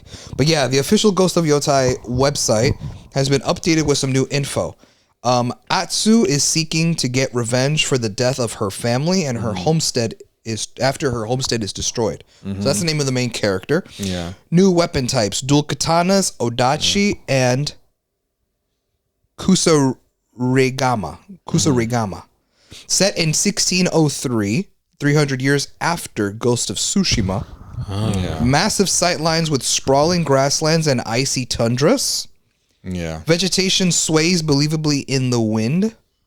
Just like the first game, yeah. New mechanics and gameplay improvements. Expected. The land surrounding Mount Yotai is outside the rule of Japan, a wild frontier filled with unexpected dangers. And it's still set to release in 2025. Dope. Nowhere near. Did you talk about Oblivion at all? Oblivion? Yeah. No. I don't believe so. Why? No. Huff? Oh wait, the remake? There's no. So this week, someone found. I forgot his name on. I think it was on Twitter, where he went on Steam to the Elder Scrolls Oblivion game, and he found out that they took down all of like the photos and like trailers and shit. Whoa. And people are speculating it's because maybe the rumor of the Oblivion remaster or remake is true. Oh. So that's pretty interesting. Nothing's Okay. confirmed. Oh my Obviously, it's God. just rumors and stuff. But that forgot would be one. super fucking cool. I forgot one piece of news. It was What? one. It was one related to Hector. I should make it two. I don't know how I skipped over these two. What the hell? Okay, so GTA 6 is to have throwback editions of the game. Oh. Yeah, all right, so apparently GTA 6 will have copies that, because obviously, GTA 5 originally came out on PS3 and Xbox 360, and it survived. It survived 3 consoles. Fucking 3 consoles, dude. It survived 3 consoles, and so as like a little nod to like the niche like retro gaming community, they're going to reach a limited run of GTA 6 at like low resolution. So it's not gonna be the best quality, but that's because you're playing on PS3 and for sure coming on Xbox 360. We're presuming it's gonna come out on PS3, but it's gonna be a limited run. So for those people who like to play retro games on like older consoles, like Hector, he likes to do that. This would be something that he might actually get. That's so, dude. That's fire as fuck. Just say like a date. I gotta get one. I gotta get one of those. I was about to copies. say 'cause it's gonna be a limited run, so they're not gonna be a lot, bro. That'd be super fucking cool. And then the last thing I have is that Final Fantasy IX remake rumors heat up. So a new website to celebrate the 25th anniversary of the game launched in March, and the remake has been rumored for a very long time. So Final Fantasy IX is like the best, not the best. It's considered it's Final Fantasy 7, and then there's 9. That's like, these are the two that like fans really gravitate towards. So that's Okay. why it's a big deal. And so they're cool. celebrating, and then with the new website, like, hey man, there's like a new website you can buy merch from. Final Fantasy 7 is about to end with the 3rd game. What are they gonna do after that? Well, it makes sense to do 9. Yeah, So that's cool. with the new website, who knows? It might actually happen. Might actually happen. Cool. So that's it, right? That was it for the gaming news. Yeah, Hav, is that it? No, I had a few more. Okay. So another one is a very small piece of news. It just says that Last of Us director Neil Druckmann admits that Joel was right in his did see decision that. to save Ellie at the end of the first game, which is big. It's not big news, but rather because like the fandom's like always very been a discussion. divided. It's always been Yeah. a conversation about like whether or not he did the right thing, and like that also leads to the actions of what happens in Last of Us Part 2 with Abby and all that. But Neil said himself that Joel was right. So it's like, motherfucker, then why'd you do that dumbass thing in the beginning of the game? Fuck you. That's the main reason why I included it, because I'm like, motherfucker, if he was right, then what the fuck? So whatever. Funny, yeah. But another piece of news that I saw that was very interesting, and this is coming from Variety, is that Sony is, quote, absolutely looking at making an Astrobot movie and TV project. Oh, interesting. Live action Astrobot. I don't know. Fuck that. It better be so dumb. animated. That would Imagine actually be so like what dumb. they're doing with the Smurfs movie, where like it's Astrobot, but in like a real life world, like with live action, like No, I want an people. Astrobot movie from Illumination. All right, maybe. Sometimes Illumination writing sucks. The animation's fire, but the writing sucks, bro. Hav, fuck you, Hav. I'm just saying. Fuck you. He's never seen the movies. How can he say that? What do you mean? You've never seen them. You've never seen Despicable Me movies. No, Okay, then But how I've can you? seen- How can you say that they suck? because I've seen like the Minion movies.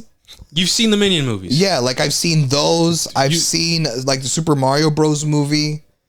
Like Okay, the Super Mario Bros. Movie. You thought it sucked? the writing is not the best. I thought it was good. I gave it a 7, but it's not like it's not very accurate to the games, and it's not But like 7 doesn't suck though. You said suck. You No, said the right. writing I said sucks. it can suck. I mean, Okay. sometimes. So you said that, and then the 2 Minion movies. Okay, like the Minion movies. When they also come out with I did not secret. tolerate any despicable. bro, like I've never seen them, so Okay. I can't speak on it. I think I only seen the first one. I've heard the first one's the best one. and then 7 does not suck. Hav. That's absurd. What does Because you said Illumination's writing sucks. And you brought up Super Mario Bros. And you I gave it a 7. Well, that doesn't mean it sucks. Oh, a 7 doesn't suck. Yeah, no. Well, either way, it could be hit or miss. If you're talking to Minions, just say Minions. You can't pile Super Mario Bros. disrespect the Despicable Despicable Me. franchise. Like That's funny. I can't speak for those. anyway. But I've heard the movies have gone downhill after the first one, Well, which I don't know, right? Allegedly not confirmed. maybe you should watch them before forming the opinion. I'm good, bro. That's funny. Bro, this sucks. Oh shit, you've seen it? Nah. Oh. It's like same thing with Cars 2, bro. Fuck this guy. You think Cars 2 sucks? He never seen it, but he says it sucks. Oh my Dude, God. we Cars 2 already gets had this conversation. overhated. We already had this conversation. Fuck. Yeah, I've never seen it. I've heard, but based on like what the majority of the public says, Man, fuck you know what I mean? Fuck the majority. Oh, well, I mean, hey, man, I'm not the majority. I'm just no, but like you can kind of see it's kind of yeah, wishy washy yeah, because yeah. the majority of people hated Woman in the Yard and he loved it. Well, yeah. A lot of people trashed on the Snow White, but we're like, wasn't that bad. You see what I mean? So you got to watch them, girl. You got to watch them, Yeah, if I have and the time. then form the opinion. If I have the time. I'm not gonna tolerate Despicable Me slander, bro. I've never seen Despicable Me. Yeah, but you're slandering it. Yeah, but you brought him in there because it's Illumination. Bro, I said sometimes the writing can suck depending on the movies. It's hit or miss. Did he say that? Like sometimes. Yeah, he did sometimes. Did he? Yeah, he did. Like at times. I don't know if it counts so. for all I the don't know. movies, Well, but I can't speak on it because I've never seen some of them. okay, but then when I asked you to give examples of the movie sucking, you brought up Super Mario Bros, which that's crazy. I disagree. All right, that's fine. You brought that up. Seven does not suck, bro. Hav, what do you mean, Hav? Don't do that, Hav. Mario Bros could have been better. But don't be giving like a weird like gesture and shit when you know it's true, bro. Come on, man. You can't like. Well, I'm just Seven. saying because based on like Rotten Tomato critic scores and stuff like that, like a lot of times Illumination doesn't always hit. No, I'm talking about the Super Mario Bros. Oh, movie. oh. Because you said because you disagree with the fact that you gave it a 7, but you still think it's like because you said it sucks. I told you to give me examples of what Illumination movies suck. Right. You brought up Super Mario Bros. And Minions. It could have been better But for doesn't Mario. suck. No, it's good, but like it had a chance to maybe get a higher score if it didn't rely too much on the typical Illumination childish dialogue or certain sequences and stuff like that. Because it tends to lean on that sort of, I don't know what's the word for it, themes, I guess, certain No, but it's things just- that they do. We're talking about like suck because you said sucking, like writing that sucks, Right. And you brought that movie up, Right. And it's like I said, well, I mean, I guess it could have said it could have Yeah. been better. there you go. Could have been better. Anyway, let's But either way. what's No, What's that's the it. next thing? That's it. okay. Well, that's it. Mario, Yeah, you don't have that's anything it. else? You sure that's everything for you? Gaming wise, With that yeah, being said, gaming-wise, yeah. movies. Holy fuck, man! I know, bro. How long is we just finally hit 145. Yeah, we just hit the I told movie you. mark, and a lot of shit in movies was announced. Yeah, I Hot know. Ass. Hey, man. And we could try to keep this focused and concise. Yeah. No more, Anyway, all right, go on. Let's get into it. All right. Well, there's a fuck ton of shit that got It's like announced John this Wick new week. movie coming out. Cool. Next. Oh, yeah, at this point, should I just speedrun them? Yeah, for If you want, I can. John Wick movie. Oh, cool. bet next. He's not dead still. I don't give a fuck. He's not dead. Yeah, bro, there's a lot. I can speedrun these if you want. Hell no. Pull out Everardo. No, that's funny. Pull Everardo because you speed run. That's funny. So the big news to come out. So obviously this week was CinemaCon. Yeah. So which is a big convention where a bunch of studios come out and they announce new projects for their movies and stuff like that. This year it was held at the Caesar's Palace, which is a very popular hotel / event place that they hold in Las Vegas. And all week they've just been announcing nothing but movie news. was bro. lit. It was fucking crazy, bro. A bunch of fucking shit. And I'm gonna be honest, a bunch of these news that I have are kind of like scattered. They're not really in order of like, well, Monday they announced this, Tuesday they announced this. It wasn't like that. They're all kind of scattered. So I'm just gonna try to go through all of them and rank them and like the most important, the biggest news first, and I'll just kind of like trickle down to like the little shit later on. So the biggest news to come out of this week, the one that I'm most certainly the most excited about, is an official release date for Spider-Man Beyond the Spider-Verse. Yeah, man. So we got a release date finally after it being delayed indefinitely and a Yep. bunch of different comments and rumors about the production being like delayed and how like the movie's not finished yet and blah blah blah. So earlier this week we finally got confirmation that it will have a June 4th, 2027 release date, along with new stills. Along with new stills of what the movie will like look like, with yeah. like new stills with Miles Just the pictures got me Spider-Man, hyped. Miles Crowder. That's true. What? I said just the pictures. pictures got me hyped. No, dude, the fucking shit looks fire. And know. apparently there was even like these are just stills. Yeah. But in CinemaCon they actually showed Trailers. not so Not much trailer, a trailer, but like clips. the stills Clip. were part of videos, Oh, clips okay. that they showed at CinemaCon, which are not on the internet. So all we have are stills, the HD stills that we have on the internet, but they were part of clips. So the clips that were shown at CinemaCon shows a brief fight scene between our Miles, and the Miles Prowler from the different Yeah. universe at the end of the second movie, and it shows a brief fight between the two before eventually teaming up. or I think Prowler offers a team up to Miles. Interesting. Another scene shows Miles and Gwen coming interacting, I think after like the whole like fallout from the last movie, and a few other things. But we basically got first looks. 2027. Isn't that crazy? It was supposed to come out, wasn't it last year? No, it was supposed. Yeah. Yes. It was supposed to come out last It was year. supposed to come out 7 months after Across. That's crazy. was And now like- it's 2027. Well, you gotta remember. You remember the fucking. Oh yeah, the right. everyone The wants to strike. strikes, yeah. But that's also, still I was crazy. like 7 months after. That means you should have- 8-9 months after like the last movie came out is kind of crazy. Yeah. So I don't know. Fuck. That's a long way, man. Yeah. Hey man, 2027. When did the first one come out? 18. Damn. That's fucking wild. Hey man, but you know what my though? God. Animation, dog. Animation takes a very long time. That's Yeah. why a lot of people. There's a lot of people. They don't hate on it, but a lot of people kind of like don't fuck with the Invincible cartoon on Amazon Prime because the animation does not look as good as like other animations out there. Yeah. And that's like a lot of people kind of like say like, oh, the budget went to the fucking voice actors rather than the animation and blah blah blah. But it's like for Skybound and Amazon to put out a new season every single year on an animated project, the animation is going to take a hit. Yeah. So it kind of makes sense that this going to come out in 2027. Plus, if the fucking strike fucked us up the most too. Yeah. But yeah, Beyond the Spider-Verse, June 4th, 2027. Along with that, we also have the announcement of the official title for the 4th Tom Holland Spider-Man movie, and that is Spider-Man: Brand New Day. Which is set to release on July 31st, 2026. That was already known.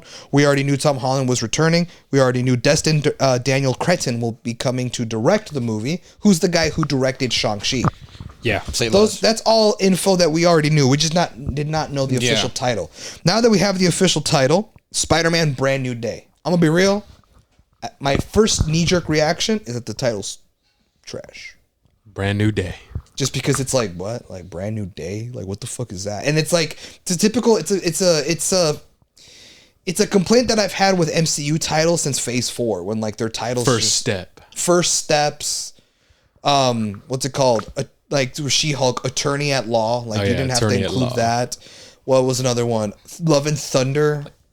That didn't have to be Quantumania. Like, what the fuck are these subtitles for the movies, right? So when I saw Brand New Day, I wasn't a fan of it. I'm like, Brand New Day. So let me guess, right. where the home. What a trilogy- wonderful day. Hell no. Like, yeah, Planet of the it's Apes. like, Yeah. What a And I know that a lot of people call the first Spider-Man trilogy the Home trilogy because Yeah. Home was used in the title. No, this is the day. Now, a lot of people think it's going to be a day trilogy. Like the second trilogy will be day because it's going to have the third movie, The Darkest Day. yeah, That's funny. darkest day, darkest black symbiote suit, the blackest day. It's on tape. The blackest day. Hell no. That's The funny. darkest day. The darkest yeah. day. So, okay, That would be. I'd be like, okay, cool, right? But apparently, a lot of people are pointing out that the title, "A Brand New Day," is actually coming from a comic book line of Spider-Man that came out years ago. That it takes inspiration from that comic book storyline, and that comic book storyline is called Spider-Man: Brand New Day, which focuses on the life of Peter Parker after he made a deal with Mephisto for the entire world to forget his identity. Sound familiar? Yeah. Yeah. Okay. So when I learned that, I was like, okay, if it's homage to an actual title in the comic books, then I can let it slide. But you cannot fucking convince me Quantumania was a fucking comic book title. That's just a trash I ass have fucking no idea. name, bro. Quantumania. Dude, that's such a dumbass name. Quantumania. And, like- Whoa, it's zany. Like, get the fuck That out reminds of me here. of Wreck-It Ralph. What'd you say? Wreck-It Ralph. Isn't there like a... there's like a word like it's like that says like mania and then something happens in the movie. I forgot what happens. Anyway. Mania's throwing a line in a lot of yeah, words, but it's yeah. just like it Quantumania. sounds too zany. And it's like, And then what the fuck? the text design logo seems it's like the old school, not the old school, but it's like the modern 2000s Spider-Man logo type of. I forgot where it's from. I like the font that they use for Spider-Man. That's what I'm saying. That's like what that- I like. that- I wonder where it's from. Do you remember? I'm not sure. I don't You know know. what it would be really But it's cool old, if they though. used the 90s Spider-Man font. That'd be cool The, as like the fuck. straight line Yeah. shit. That would be fire. That would be fucking cool. Moving on to more Spider-Man news. This is not from CinemaCon, but it was apparently in an interview with Tom Hardy. Tom Hardy says a Spider-Man and Venom crossover film got close to happening, Oh wow. but studio politics prevented it. Honestly, thank God. And the quote that he provided was, I would have loved to have done it because that just means so much fun. well, yeah. I mean, it was kind of not confirmed, but what movie was it where like, oh, Spider-Man, he licks a fucking screen? Like, That was Let There Be Carnage. yeah, so like we kind of expected that some like they were gonna cross paths, but then they didn't. You know, so I guess. And also we talked about how like that this was not that Venom: The Last Dance wasn't going to be the last time we see Venom, and there was rumors that they wanted to pair him up with Spider-Man to fight Null. And that's what Spider-Man Brand New Day was going to be about. But now with Tom Hardy saying this, it could be two things. One, that the plan fell through, and that's actually true. So Brand New Day will not be him teaming up with Tom Hardy Venom to fight Null, or Tom Hardy could just be lying. Because a lot of times when these actors sign up for big Marvel projects, they're like under contract to not talk about shit, to not spoil nothing. So he could be full of shit, but I hope not, bro. I don't want to see them team up, bro. Fuck that Venom. Venom's trash. Okay, back to CinemaCon news.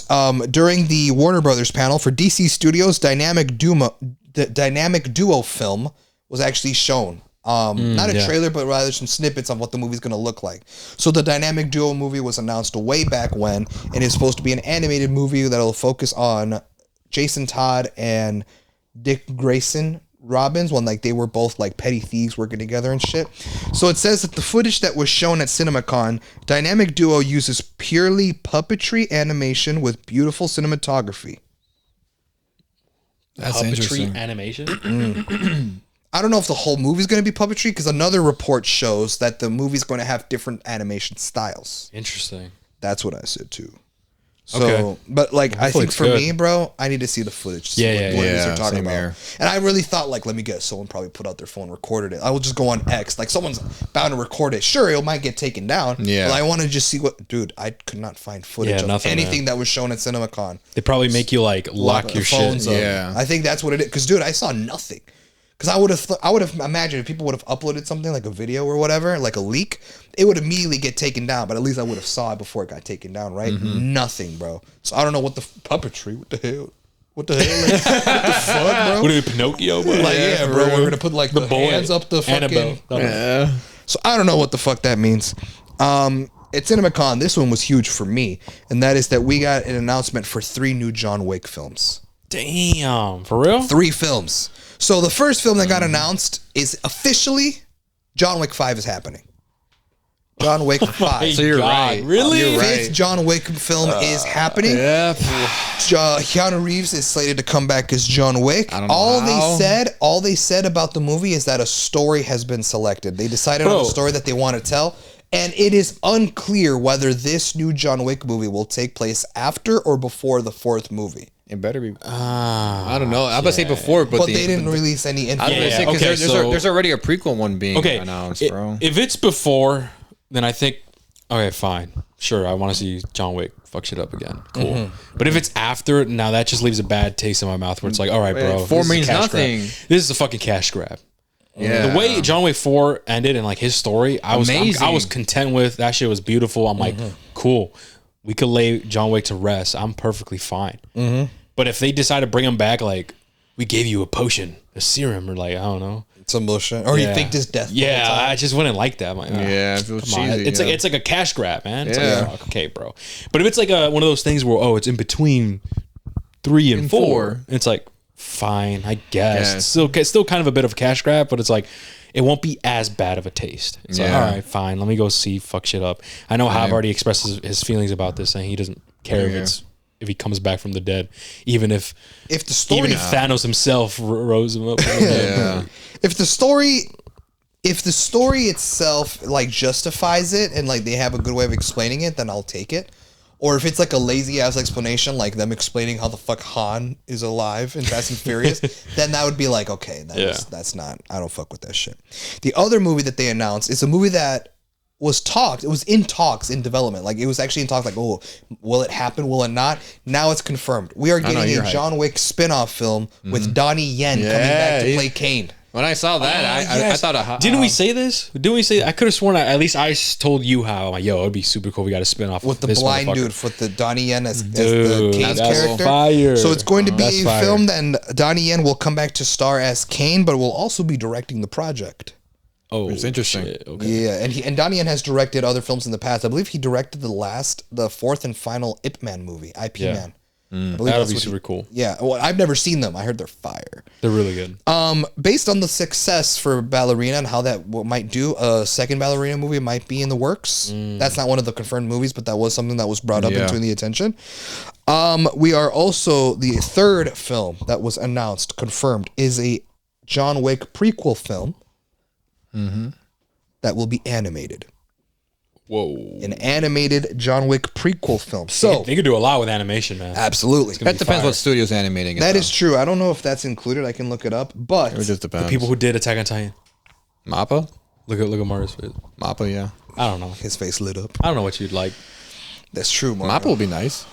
I like Mappa. I don't. They did Chainsaw Man. That's really? Yeah. Chainsaw Man's pretty If it looks like that, oh my fucking god. Oh.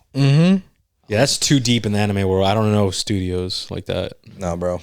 But an animated prequel John Wick film. So That'd be in cool. the first John Wick movie, we see John Wick after he had left that hitman assassination organization thing behind, right? He decided that he wanted to retire that old life because he wanted to, marry this woman and all that, right?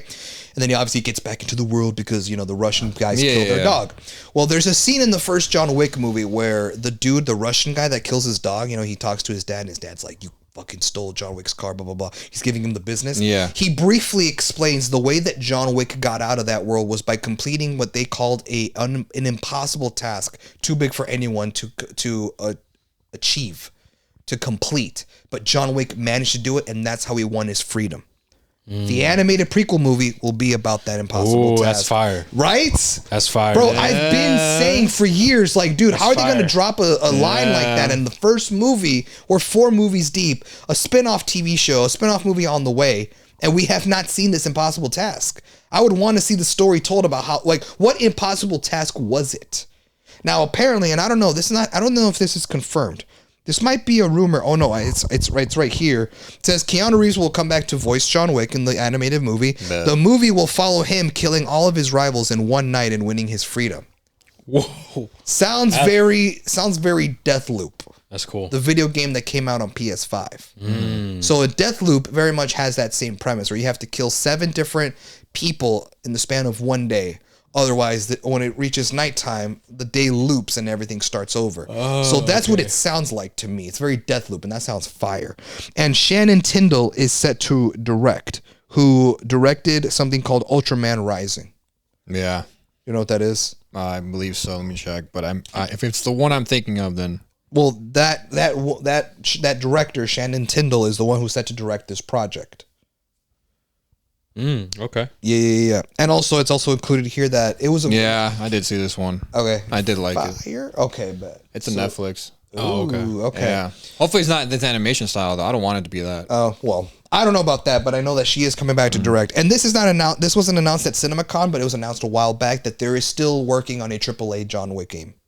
Ooh, That was announced a while back, though. That would be fucking cool. I'm excited. I've always thought, like, how would they do that? Like, Mario, I can't see a John Wick AAA game work without, like, the Arkham fighting style. Like, how else do you do it? Or maybe Sifu? Like a Sifu fighting style? No, it has to have guns out. It can't Right, I understand. Well, sure, you can incorporate guns with it, but like, I was like he does hand-to-hand shit as well. Yeah. So how would It'd you be do a mixture a of both. AAA game with hand-to-hand combat? That's, Imagine James Bond, but a whole lot Maybe more like action. Uncharted.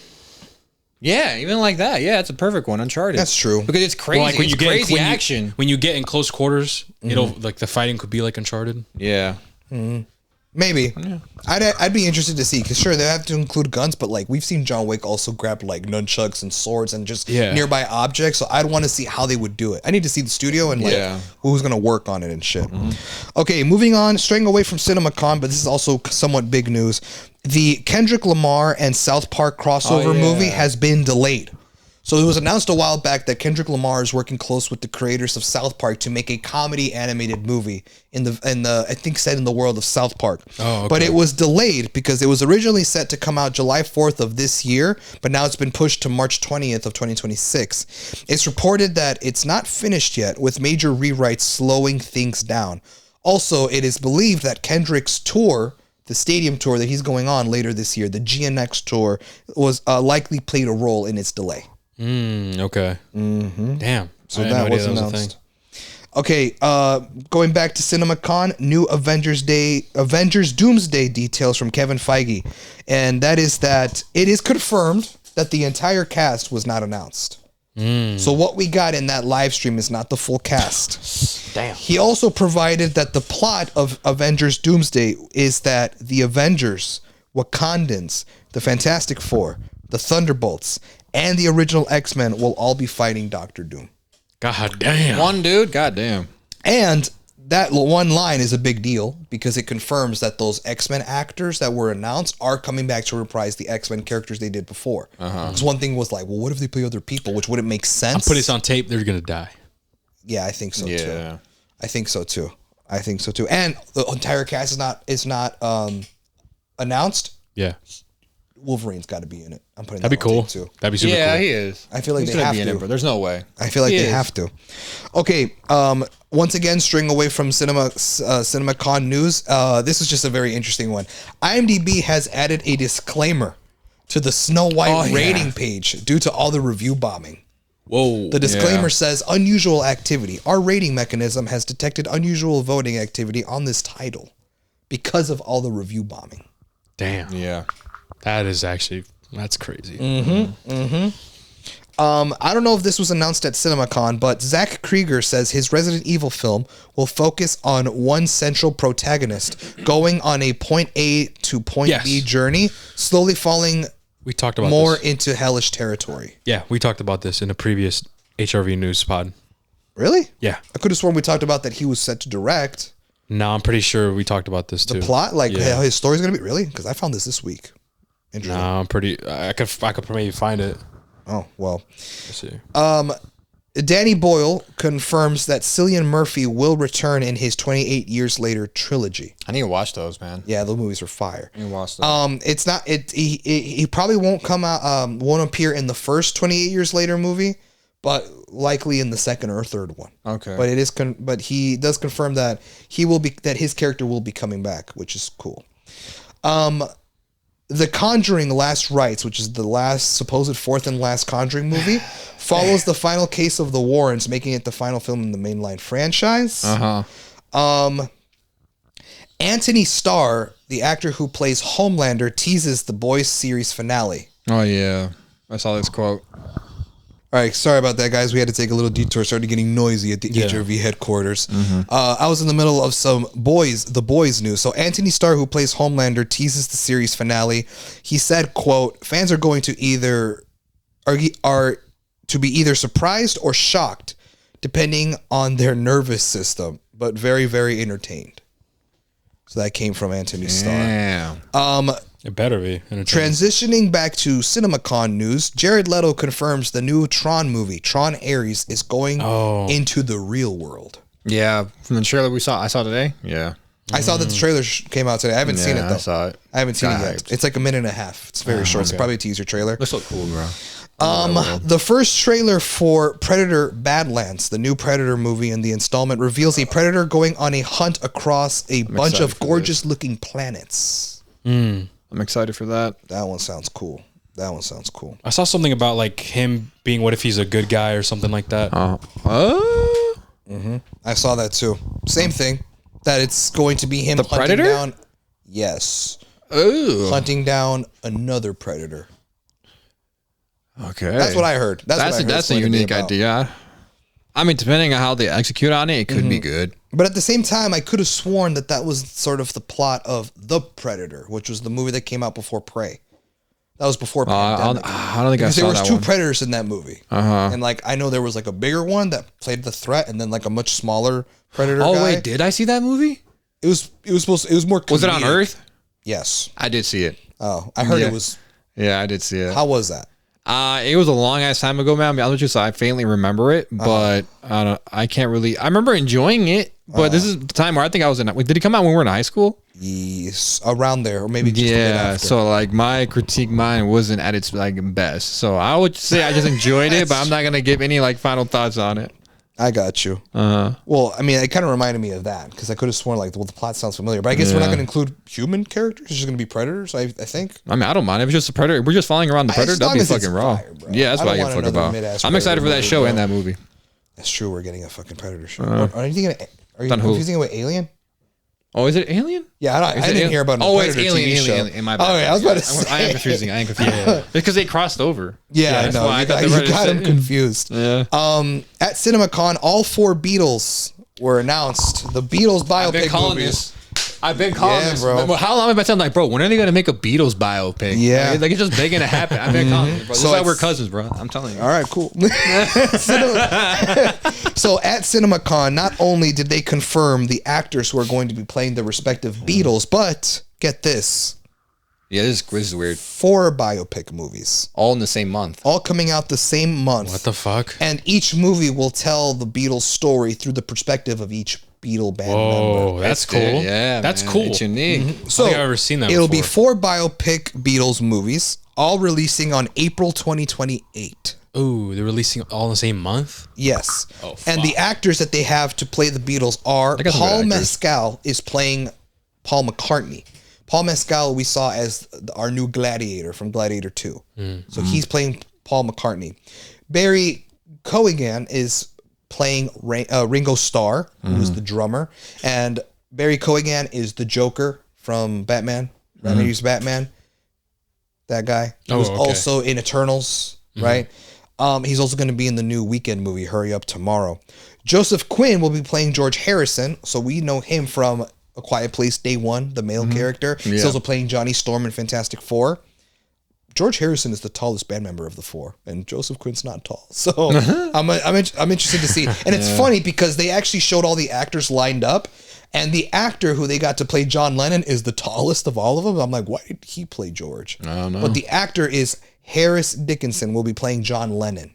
And I've not heard of that actor. And I think I've looked up his IMDb. I don't think he's played anything that we've seen. Oh, wow. But yes, the Beatles biopic. 4 excited for different that. movies all coming out April 2028. And we got the cast who's going to be playing them. The way they're going about it seems interesting, unique.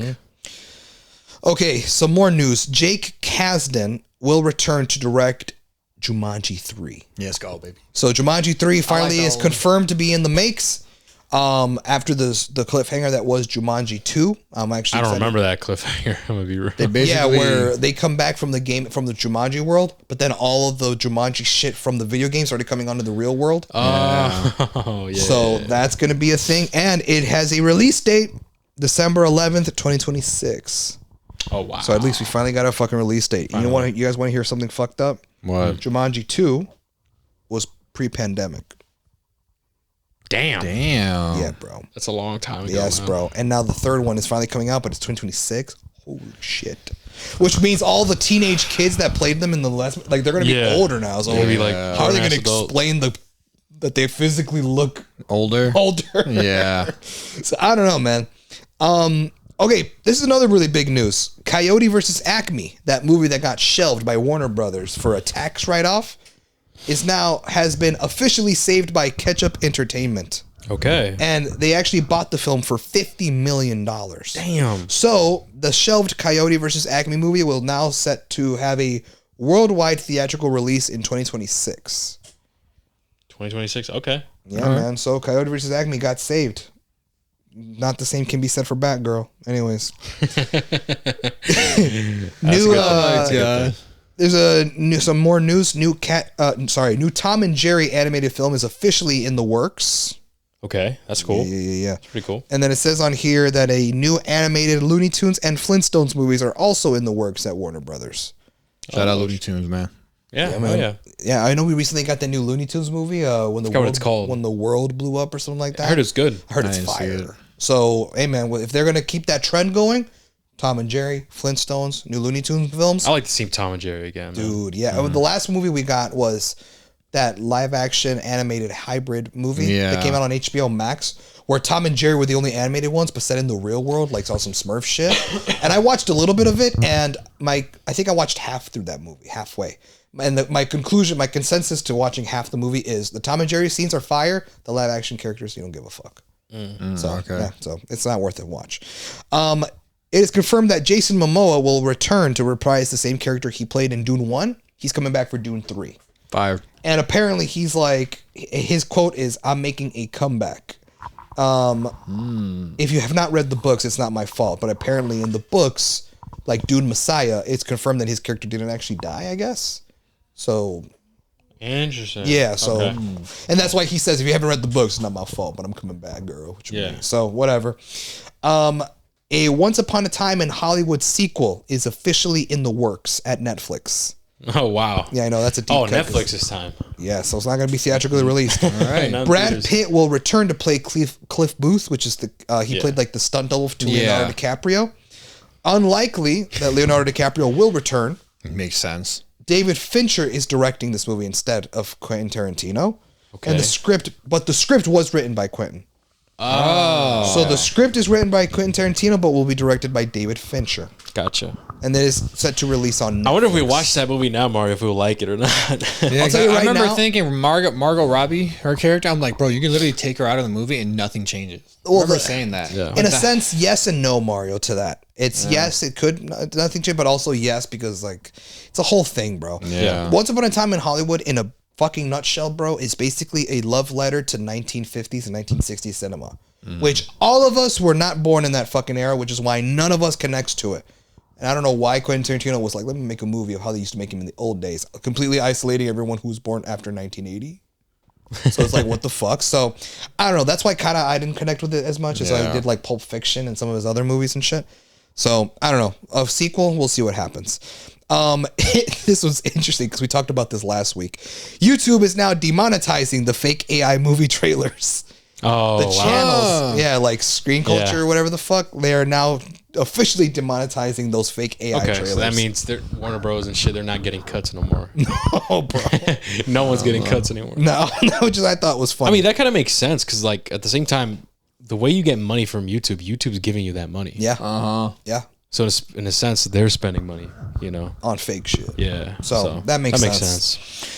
This one's interesting news because we haven't even gotten the first one. The first live action How to Train Your Dragon movie has not even come out yet. It's coming out in a couple of months, I think. But I think so. Yeah, that's May, true. right, It is fucking next month. Holy shit. Well, even then, that first one has not even come out yet. The live action remake, it has not come out yet. How to Train Your Dragon 2 live action film is already in the works. I know. I think that I saw that and I was like, what so the I fuck? guess they're that confident. And it's set to With this release one. in The first theaters movie's June fire, 11th, 2027. 2027? Yeah, 7. Same year as Secret Wars. Fuck. Same year as Spider-Man. That second one made me cry, boy. The second one? movie I heard made the you second cry? one's fire. It's the best one. Fire. It made you cry? Yeah, bro. I've heard. Wait, what? It made you cry? Yeah, boy, I was crying. That shit was sad as hell. I heard it's fire. Like, Oh, you're it's not, fire. like, you're It's a not fire trolling? movie. No, right. No, I'm Like, not you're not trolling. I was trolling? tearing the fuck up, bro. Oh, fuck. Yeah, Shit, bro. that one was emotional. Something happens in it where I'm like, what? And it just, bro, it hits you. And all Brody in the started crying. Yeah, bro. What? What, bro? Why is he laughing? He's emotionless. Why is Brody That's crying? facts. Why is Brody crying? never cries? They're not real. I mean, yeah, There's no such thing as dragons. it's there is, crying? in my heart, there's dragon. In Mario's heart. Mario's there's dragons. That's funny. That's funny as fuck. No, Hector's I like, could- why are you crying over dragons? No, bitch? I could killed them no, bitches in Skyrim. Listen, that's facts. That's funny. I be absorbing their souls. Listen. No, literally, that's what happens. That's what happens in Skyrim. Anyway, no, I mean, no, sure. I mean, I could feel emotion. The fuck. Like, there's times where I could feel it. Like, I feel the way. Like, damn, that is fucked up. But like, Brody said he's crying. sad. Boo hoo, boo hoo. Like, what? That's That's Why is it crazy, bro. Why are you crying? I want Hector to finally watch a movie that gets him to cry, bro. I know, right? I always crying and tearing. Like, that's like two different things. He said crying. Oh, that's a bad word. Probably tearing up then. Yeah. Have you ever teared up then? Does that mean does that change the shit? Nah, I never teared up, man. Fuck, man. Not, watching in a movie? not even at the end of Toy Story 3? Like in a movie and shit. Yeah. Nah, bro. Like you didn't even tear up Yeah. out of sadness? Like when Master Chief took his helmet off in the show? Tell me. I would have. What the fuck did they do? Javi tears up every time he discovers ice in his Mountain Dew. That's He's like, facts. That's real, bro. I do the James. No. I do the James Sunderland where I get on my knees like no. No, I know. In a movie or video game, nah, man. I felt it. Like, I'm like, damn. Like, remember Lee from The Walking Dead? Oh, no, like that one shit made me like tear that. up too. That one made me tear up too. You see, bro. like I felt it. I was like, damn, bro. Like I'm sad. Like that's fucked. But like tear up and shit, where like, I have to wipe my fucking eyes and shit. Nah. Fucking actors and bitch. I know, What do you mean? bro. Like he's like, That's what y'all happens. pussies as hell. Wait, what? I didn't say that. When did I ever say that? No, but like you're implying like I never wiped my. Imagine wiping your face, grown ass man. Yeah, like Bro needs to wipe his face, wipe his nose. Like That's funny. I never had to do that. What the fuck? But that doesn't mean like I don't feel it. no, So, I know like, you don't, but like, like, I feel like you purposely hold them back because you don't want like nah. I can't cry. Can't, purposely hold. Yeah, bro. Yeah. I feel like you I purposely like I nah. just think The whole that time he's watching the lease, he's just like, Yeah. no, I can't do it. I just think All right, man, I didn't cry yet. I just think that there are stuff in the real world that maybe that's kind of worth crying more over. Oh, so that's your. You know what I mean? I see. It's just what- like I've seen like Yeah. there's more like why am I crying about this? I see what you mean. That's true. That's a I good heard argument. that, then yeah. From That's that true. point of view, then yeah. But it makes don't get sense. me wrong. I want you to think like, oh yo, you. That means you can't like feel the weight of it. No, I can. I felt sad before, but like I never had to wipe my face and my nose. No, I get you. I get you. All right. Well, moving on with the news. Development on the live action Tangled movie has stopped indefinitely. Thank God. Thank God. I saw a fucked up meme, bro, with that. With Tangled? Yeah, where because they canceled it, right? Yeah. Someone like did a quote tweet and it had like 200K likes or some shit. Okay. And the person said, "Oh yeah, she was black as hell." And Oh, I did see that. I did see that. That's funny. I'm like, "That's bogus." Yeah, like he's I know. implying, like they canceled Well, it. a lot. 'cause, Well, the thing, look at it, bro. A lot of the live bogus as action fuck. Disney movies have been ass, yeah, and they haven't made True, money, bro. That's true. and they haven't made any money. So I'm not Yeah. surprised, bro. I just Thank God. saw that tweet and it blew up, and I was like, "Oh man, that's actually fucked up but funny." Like that was kind of funny. But hey, that's true, man. We've been getting a lot of live action shit, man. Yeah, I know, bro. What the fuck?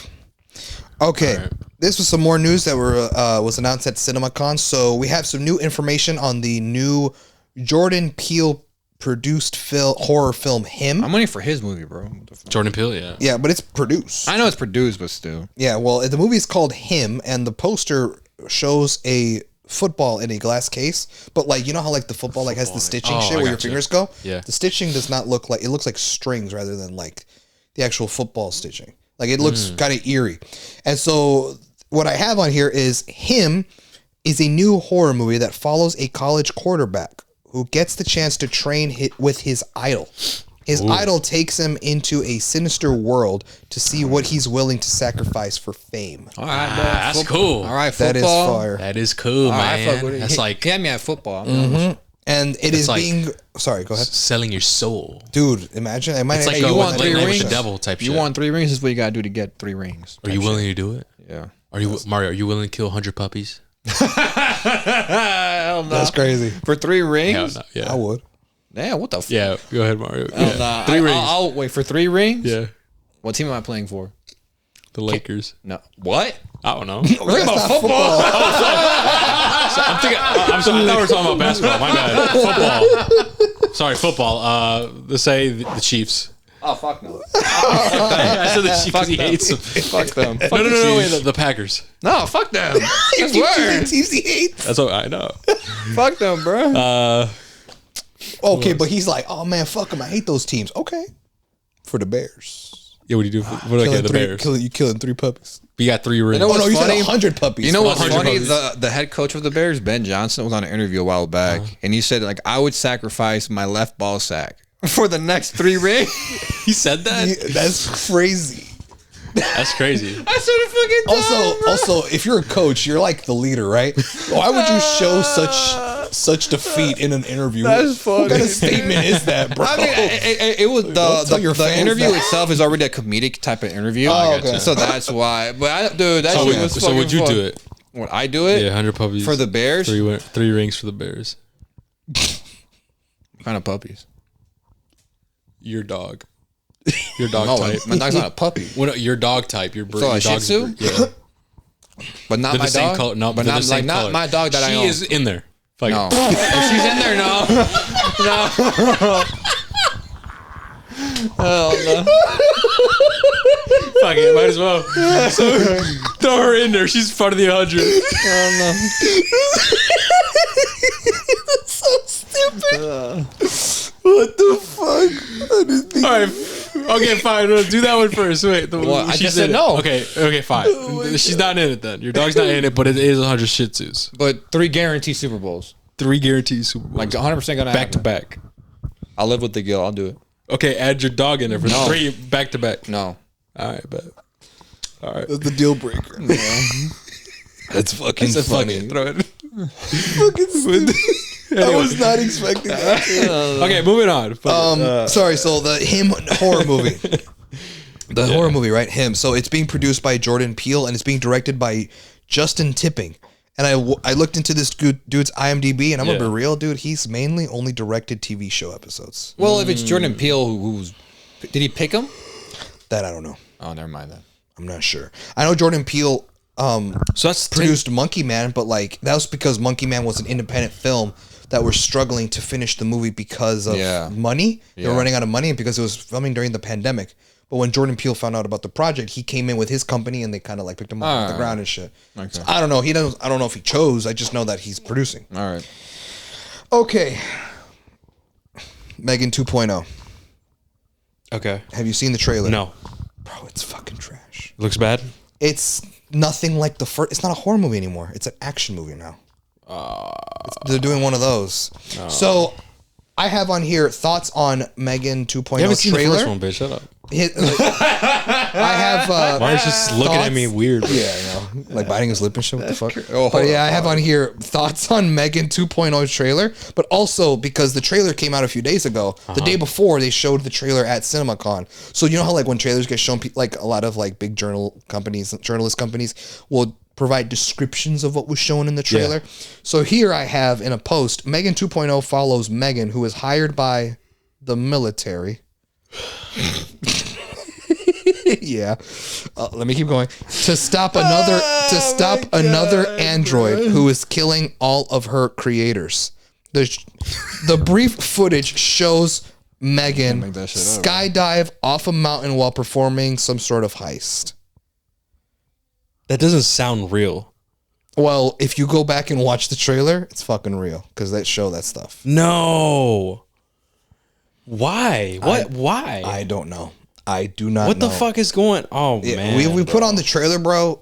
It actually looks like nothing like the first one. Why, man? Like the first movie wasn't even that bad. No, it was good. Like, it was cool. But now that they're trying to like Fast and Furious this shit, yeah, it's like doesn't. I don't know. I guess we'll see, man. Yeah, man. So fuck it. What's fuck? We still gotta watch it. Fuck. We might have to. Yeah, man.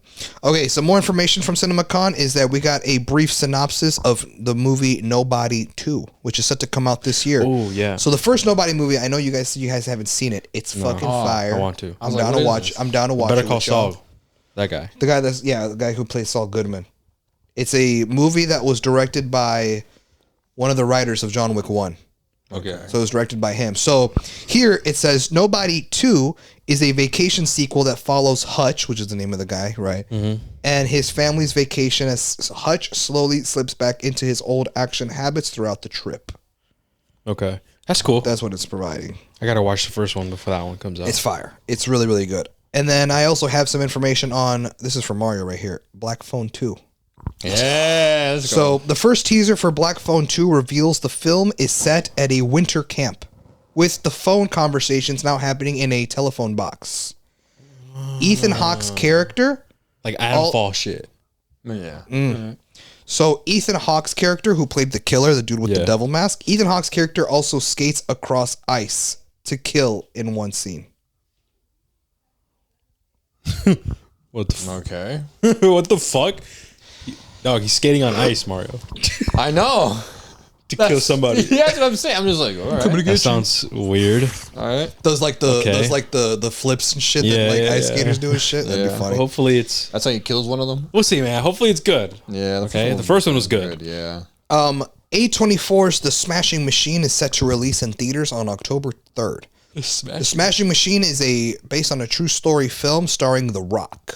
Oh, it's his movie. It's the movie that he's It's doing his with serious movie. It's the movie that he's coming out with A24 that's supposed to be more of a serious role movie. Okay. We don't know too much about what the movie's about. So I'm sure if you could look up like what the real story's about, you probably know. But it's set to come out in October. I Play Rocky is moving forward at Amazon MGM. Follows a young Sylvester Stallone and the dramatic journey it took to get Rocky 1 made. So that seems interesting. Which I kind of already somewhat know a little bit of the story because Sylvester Stallone has done interviews and stuff. Yeah. And it was kind of difficult for him to make Rocky 1 happen because I think at the time he was a first-time director. Like, he wasn't nobody. He wasn't established. He didn't have Rambo and all these other movies at the time. Yeah. So I'm down to watch that documentary and see what's up. So that's set to come out.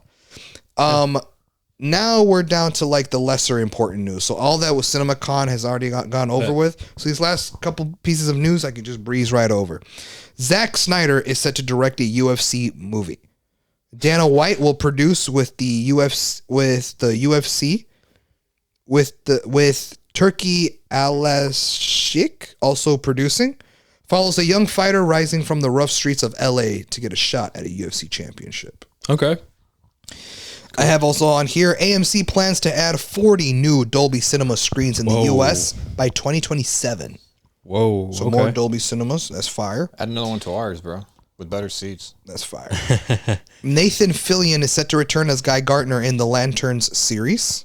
Oh. Okay. So that kind of confirms that nothing happens to him in the Superman movie. Okay. Unless Lanterns takes place before Superman. Yeah, it's So true. I'm not sure.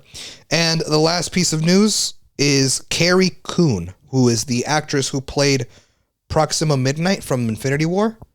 It was one of the four henchmen that Thanos had. You know, like he had those four henchmen. yeah. The So girl she with plays- like a staff. Yes, the girl with the staff, right? So Carrie Coon declined returning as Proxima Midnight in Avengers Endgame, which is interesting because I remembered, I was like, that's true. We don't really see her in Endgame. Like, we don't see her at all, right? And it's because it is confirmed that she declined to come back after Marvel told her they wouldn't pay her more money. And this is coming from her husband, Tracy Letts. Oh, damn. He's the one that provided. He's the one that provided the info. the quote. Wow. Mm-hmm. I wonder how much money she was asking for. That is true. Because let's be real, she wasn't really big. A big character. Yeah. No, fuck no. So she's probably demanding like big ass numbers. It's like, bitch, we don't need you, man. That's true. Unless she was maybe asking for the same amount of money she got for Infinity War. It's like, well, everyone's in this bit. Like, everyone's back. Like, we have that portal scene. Like, we're not going to be able to pay you this much. So she declined, I guess. I guess. Yeah, that kind of makes sense. But okay, that's everything. No, that is everything. I have one thing, just one tiny thing. Oh, okay. Whoa, hold on. You have one thing Just one thing, yeah. that Javi didn't get. Yeah. The animated Avatar: The Last Airbender Of course. movie is titled The Legend of Aang: The Last Airbender. So we got a title for the movie now. Okay, so what are your thoughts? Well, I'm not a title critic. It's like Javi is. So I don't really care. I'm just happy this shit's What is it called coming. again? The Legend of Aang. The Legend of Aang. The Last Airbender. Legend of Also, I'm surprised you didn't get this one, Jav. I saw something where the magic the movie where it's about like card tricks and Oh, magic. yes. Now you see me. Hey, Now you see me. Got a title. They changed it. It's now you see me. Now you don't. Actually? Yeah. No way. That's actually what it's called. Yeah, it's called that. Yeah. That sounds like something we would say on the pod. As a joke, right? Yeah, like now you see me, now you don't. Yeah. I could have sworn we did. I don't know, man. Well, dude, the last like now you see me too didn't come out till like 2015. Now you see 2016. me. Now you. So there's no way we would have ever mentioned it. We would have brought it up during the pod because the last movie we got was way. But I'm sure we made a reference to Like it. a joke or some shit. I don't remember. I don't remember either. I don't remember. But yeah, the official title. I just didn't include it because it's like we never saw the first two movies, and like No, there's I no did. trailer for it yet. I did. I saw the Now You See Me movies. Are they good? I did. Yeah, they're fire. They're fire. I guess I will better explain. Even if Hector has seen it, this was before the pod. So like this is back That's when facts. before we were much more critique Yeah. about That's movies and facts. shit. Yep. But that's I remember liking them though.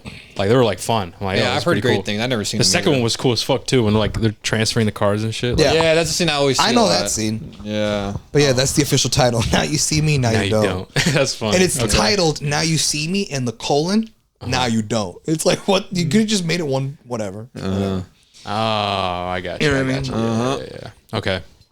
But with that being said, wow. Big, a lot of news, man, for this week. That's all I can say. It's a big ass pod, man. But with that being said, thank you guys so much for listening, and we'll catch you guys in the next one. Take care, guys. Peace. See ya.